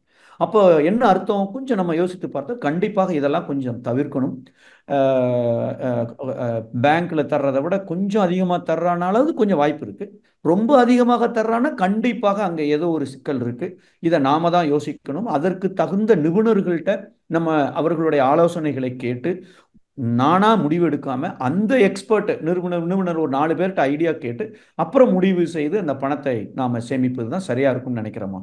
நன்றி. வாழ்க வளமுடன். வாழ்க வளமுடன். மிக்க நன்றிங்க ஐயா. நிறைவான அன்பராக சாந்தி சுந்தரம் அம்மா அவர்கள். வாழ்க வளமுடன். வாழ்க வளமுடன் சத்யபிரியா அம்மா. வாழ்க வளமுடன் ஐயா. முத்து ஐயா, வாழ்க வளமுடன் ஐயா. வாழ்க வளமுடன். வாழ்க வளமுடன். ரொம்ப அற்புதமான சிந்தனை தொகுப்பு. மீண்டும் கேட்டு நிறைய விஷயங்களை புரிஞ்சுக்கணுங்க. ரொம்ப யதார்த்தத்தோடு கலந்து கொடுத்தீங்க. ரொம்ப அற்புதமாக இருந்தது. எனக்கு நீங்க சொன்ன விஷயத்துல அந்த ஏமாத்துறோம், ஏமாறுறதை பத்தி பேசும்பொழுதுதான் இது எனக்கு ஞாபகம் வந்தது. சற்று ஒரு வருடங்களுக்கு முன்பாக நம்மள்ட்ட இருக்கக்கூடிய நல்ல Dress தான், ஆனா அது மற்றவங்களுக்கு உபயோகமாகுமே அப்படின்னு சொல்லி இந்த இல்லாத குழந்தைகள் அப்புறமேல தெய்வ குழந்தைகளா இருக்கக்கூடியவங்களுக்கு கொடுக்கறதுக்காக நான் எடுத்து வைக்கும் பொழுது என் வீட்டில் இருக்கக்கூடிய ஒரு அன்பரையும் இதெல்லாம் அவங்களுக்கு நேரடியா போய் சேருதா? ஏன் கொடுக்குறீங்க நீங்க? இவங்க கிட்ட எல்லாம் கொடுக்காதீங்க, அவங்க போய் அதை வித்துருவாங்க, சேர வேண்டிய இடத்துக்கு சேராது அப்படின்னு என்னை ரொம்ப கடுமையாக கோவிச்ச உடனே நானே யோசிச்சேன், அவங்க பணம் எடுத்துக்கிட்டா கூட அவங்களுக்கு பணமாக தானே அது உதவுது, இல்லாததுனால தானே நம்மள்ட்ட ரோட்ல நின்று வாசல் நின்று கேக்குறாங்கன்னு நினைச்சீங்கயா? நான் செய்தது தவறா இல்ல அவர் சொல்லுவதுதான் சரியா என்று எனக்கு புரியலங்கய்யா. வாழ்க வளமுடன். இது இந்த மாதிரியான நிறைய விஷயங்கள் நம்மளை சுற்றி நடக்கலாம். இப்போ நானா அனுபவித்து அவங்க ஏமாத்துறாங்கன்னு தெரிந்து கொள்வதற்கு பதிலாக இன்னொருத்தர் அதை ஏற்கனவே அனுபவித்தோ இல்லை தெரிந்தோ அவர் சொல்லியிருந்தால் அவருடைய கருத்தை நம்ம ஏற்றுக்கொள்ளலாம். ஏன்னா அவர் கொடுக்காதீங்க, இவங்கள்ட்ட கொடுக்காதீங்கன்னு தான் சொல்லியிருக்காரு ஒழிய கொடுக்கறத அவர் ஸ்டாப் பண்ணலை. கொஞ்சம் யோசித்து பார்த்தால் நிறைய பேர் இந்த மாதிரி செய்கிறேன் என சொல்லிக்கொண்டு ஏமாற்றுகிறவர்களும் நிறைய பேர் இருக்கிறார்கள். ஸோ அதனால அவர் சொன்னாரு அப்படின்னா அதை நீங்க என்ன பண்ணலாம் அப்படின்னு சொன்னால், அவர் சொன்னது கரெக்டா இல்லையா என்பதை நாம சொல்லால் மட்டும் நம்பாதே. ஸோ அது உண்மையா பொய்யான்னு நீங்க ஒரு ஸ்டெப் எடுத்து நம்ம செஞ்சு பார்த்துட்டோம் அப்படின்னு சொன்னால் அதற்கப்புறம் கொடுக்குறோம். இது ஒரு முதல் விஷயம். ரெண்டாவது விஷயம், நம்ம நிறைய தடவைகளில் உதவி செய்கிறது, இப்போ நிறைய பேர் என்கிட்ட கேட்டிருக்காங்க, சார் நான் உதவி செய்யணும்னு நினைக்கிறேன், ஆனால் பல பேர் ஏமாத்துறாங்க, அப்போ என்னுடைய பணம் சரியாக பிறருக்கு உதவியாக இருக்கணும்னா நீங்கள் ஏதாவது ஐடியா கொடுங்க சார். நீங்கள் WCCக்கு பணத்தை அனுப்பிச்சிருங்க, பெஸ்ட் ஐடியா. நிச்சயமாக பணம் சோட போகாது, யாரும் ஏமாற்ற போகிறதில்ல, அவங்க பணமாக மட்டும்தான் அவங்க அக்செப்ட் பண்ணிக்கிறாங்க. ஓகே, நீங்கள் அப்போ பணம்னா நீங்கள் அப்படி செய்யுங்க. இப்போ நீங்கள் உடைகள் அப்படின்னு சொன்னீங்கன்னா, எனக்கு தெரிஞ்ச நான் ஏதாவது இருந்ததுன்னா நான் அதை சொல்கிறேன். இப்போ திருநெல்வேலியில் எனக்கு தெரியும், அங்கே ஒரு ஆசிரமம் இருக்குது, அவங்க நடத்துகிறவங்கள நான் ஒரு 10 தடவை மீட் பண்ணியிருக்கேன், அவங்களுக்கு தேவையானதெல்லாம் செஞ்சுருக்கேன். அப்போ அப்படி பொருள் இருக்குன்னா அவங்கள காண்டாக்ட் பண்ணுங்கள், தேவைன்னா நீங்கள் கொடுங்க அப்படின்னு சொல்கிறோம். ஸோ நம்ம கொஞ்சம் இதில் கொஞ்சம் யோசித்து செய்கிறது சரியாக இருக்கும்னு நினைக்கிறேன். உங்கள் நோக்கம் சூப்பரான நோக்கம், தேவையில்லாத அல்லது உங்களுக்கு பிறருக்கு அந்த உடையை கொடுக்கணுங்கிறதுல நோக்கம் தப்பா இல்லை. ஆனால் அந்த செயல்முறை சரியாக போகிற அளவுக்கு இன்னும் கொஞ்சம் முயற்சி எடுத்து செஞ்சிட்டிங்கன்னா முழு பலனும் நமக்கு கிடைக்க போகுது. ஒருவேளை அவங்க ஏமாத்திட்டாலும் உங்களுக்கு ஒரு புண்ணிய பலன் கிடைக்க தான் போகுது, ஏன்னா நீங்க கொடுத்துருக்கீங்க. அவர் ஏமாத்திட்டார், அவருக்கு டபுள் பாவம் போய் சேரப்போகுது. ஆனாலும் அது முழு புண்ணியம் கிடைக்கணும்னா ஒவ்வொரு குழந்தையும் அந்த உடையை உடுத்துகிற பொழுது மனசார உங்க யாருன்னே தெரியாட்ட கூட இந்த உடை நமக்கு கொடுத்துருக்காங்களே நினைப்பாங்களே, அதுதான் மகரிஷி சொல்லுகிற உயர் புகழ். அந்த புகழ் அங்க தடுக்கப்படுகிறது அல்லது நமக்கு கிடைக்காம போகுது. ஸோ அதனால இன்னும் கொஞ்சம் முயற்சி செய்து அந்த உதவியை செய்துட்டா இன்னும் கொஞ்சம் சிறப்பா இருக்கும். பட் நீங்க செஞ்சது அதுக்காக தப்புன்னு இல்லை, இன்னும் ஒரு எக்ஸ்ட்ரா எஃபோர்ட், அவ்வளவுதான். நன்றிங்கய்யா. இன்னும் ஒரே ஒரு கொஸ்டின்யா ஐயா, இப்ப கவர்மெண்ட்ல ஆகட்டும் இல்ல டெக்ஸ்டைல்ஸ் விதமா இருக்கட்டும், ஒன்று கொடுத்தால் ஒன்று இலவசம் கொடுக்கறப்ப என்னுடைய மனம் அதை ஏற்றுக்கொள்வதற்கு மறுக்குதுங்கய்யா. வேண்டாம், எந்த ஒரு பொருளையும் மற்றவங்கள்ட்ட இலவசமாக வாங்குவதற்கு வேண்டாம், தேவையில்லை என்ற ஒரு எண்ணம் என்னுடைய மனதில் தோண்டிட்டே இருக்குது இந்த மகரிஷிட்ட வந்த பிறகு இந்த 20 இயர்ஸா. சோ இது தவறா ரைட்டாங்கிறது தெரியாதுங்க. அட்லீஸ்ட் ஓட்டுக்கு கூட இவ்வளவு பணம் கொடுக்குறாங்க இல்லையா, அதை யாராவது வாங்கிக்குவாங்க, நான் அதை கையில கூட எடுக்க மாட்டேன், எனக்கு நான் உபயோகப்படுத்திக் கொள்வது இல்லை.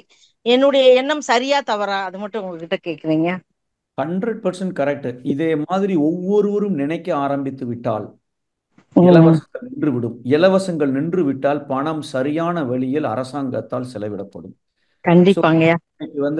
இதைத்தான் ஒவ்வொருத்தரும் நினைக்கணும். ஆனா பல பேர் என்ன நினைச்சுக்கிறோம், நம்ம ஒரு கல்யாண வீடு போனாலேயே சரி, இப்ப எனக்கு தண்ணீர் தேவையோ இல்லையோ பாட்டில் இருக்குன்னா நாம 1, 2, 3 எடுத்துக்கிறோம்.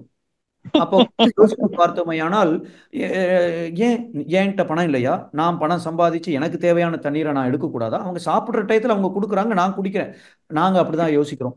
ஆக்சுவலாக இன்ஃபேக்ட் நாங்கள் மன்றத்தில் ஆரம்ப காலத்தில் யாரெல்லாம் முடியுமோ அவங்க அவங்களுடைய அலுவலகத்தில் காயக்கல்ப புக்கு ஜெராக்ஸ் எடுக்கணுமா அவங்க ஒரு 10 எடுத்துருவாங்க, இல்லை மெடிடேஷன் இன்ஸ்ட்ரக்ஷன் ஷீட் எடுக்கணுமா அதெல்லாம் எடுத்துருவோம், எக்ஸசைஸ் புக் எடுக்கணுமா அவங்க ஆஃபீஸில் எடுப்பாங்க. இதெல்லாம் கொஞ்சம் புரிய புரிய உள்ள போக போக ஒரு 15 வருஷத்துக்கு முன்னாடியே நோ, உங்க ஆஃபீஸில் உங்க மேனேஜர்கிட்ட சொல்லி இதை நீங்க ஜெராக்ஸ் எடுக்க முடியும் என்றால் எடுத்துட்டு வாங்க. மேனேஜருக்கு தெரியாம இல்லாத நேரத்தில் வெள்ளிக்கிழமை ஆஃப்டர் ஆஃபீஸ் ஹவர்ஸில் போய் நான் ஜெராக்ஸ் எடுப்பேன்னா கிட்டத்தட்ட களவு தான் அது. Let us stop it. நம்மள்ட்ட பணம் இல்லைனாலும் சரி அதை செய்வதை நாம தவிர்த்து விடுவோம். அப்போ கொஞ்சம் யோசித்து பார்த்தால் உங்களுடைய எண்ணம் ரொம்ப ரொம்ப ரொம்ப சரியானது. இதைத்தான் நாம் ஒவ்வொருத்தரும் நினைக்கணும். எல்லாரும் இப்படி நினைச்சிட்டாங்கன்னா கண்டிப்பாக நிறைய தவறுகள் தவிர்க்கப்படலாம். நன்றி. வாழ்க. ரொம்ப நன்றிங்கய்யா. வாழ்க வளமுடன்ங்க. உங்க அருள்பணி சிறக்க இந்த சகோதரியின் அன்பு வாழ்த்துக்களும் வணக்கங்களும் ஐயா. நன்றிமா. வாழ்க வளம். வாய்ப்புக்கு நன்றி சத்யாமா. வாழ்க வளமுடன்மா. மிக்க நன்றி. வாழ்க வளமுடன். வாழ்க வளமுடன் ஐயா. வாழ்க வளமுடன்மா. ஒரு அற்புதமான அருமையான ஆழ்ந்த சிந்தனை உரை. நிறைய விஷயங்கள் நம்ம தலைப்பு பார்க்கும் பொழுது என்ன இருக்குமோன்னு ஒரு ஆவலோட தாங்கய்யா வந்திருந்தோம் அனைவருமே. அதற்கு ஒரு நல்ல சொல்யூஷன் சாமிஜியோட தத்துவங்களோட சேர்ந்து உங்களுடைய அந்த நுட்பமான விஷயங்கள்ங்கய்யா நீங்கள் அளிக்கக்கூடிய அந்த சிந்தனை உரையில மிக்க நன்றி. சாட் பாக்ஸில் நிறைய அன்பர்கள் தங்களுக்கு இன்னைக்கு வாழ்த்துக்களையும் நன்றிகளையும் அறிவித்திருந்தாங்க ஐயா. அவங்களுக்கும் நம்ம வாழ்த்துக்களை சொல்லிடலாம். வாழ்க வளமுடன். நிறைவு செய்துக்கலாங்களா ஐயா? கண்டிப்பா. வாழ்க வளமுடன். மிக்க நன்றிங்க ஐயா. வாழ்க வளமுடன். வாழ்க வளமுடன். நம் கடமை அறவாழ்வின் நாட்டத்தே சிறக்க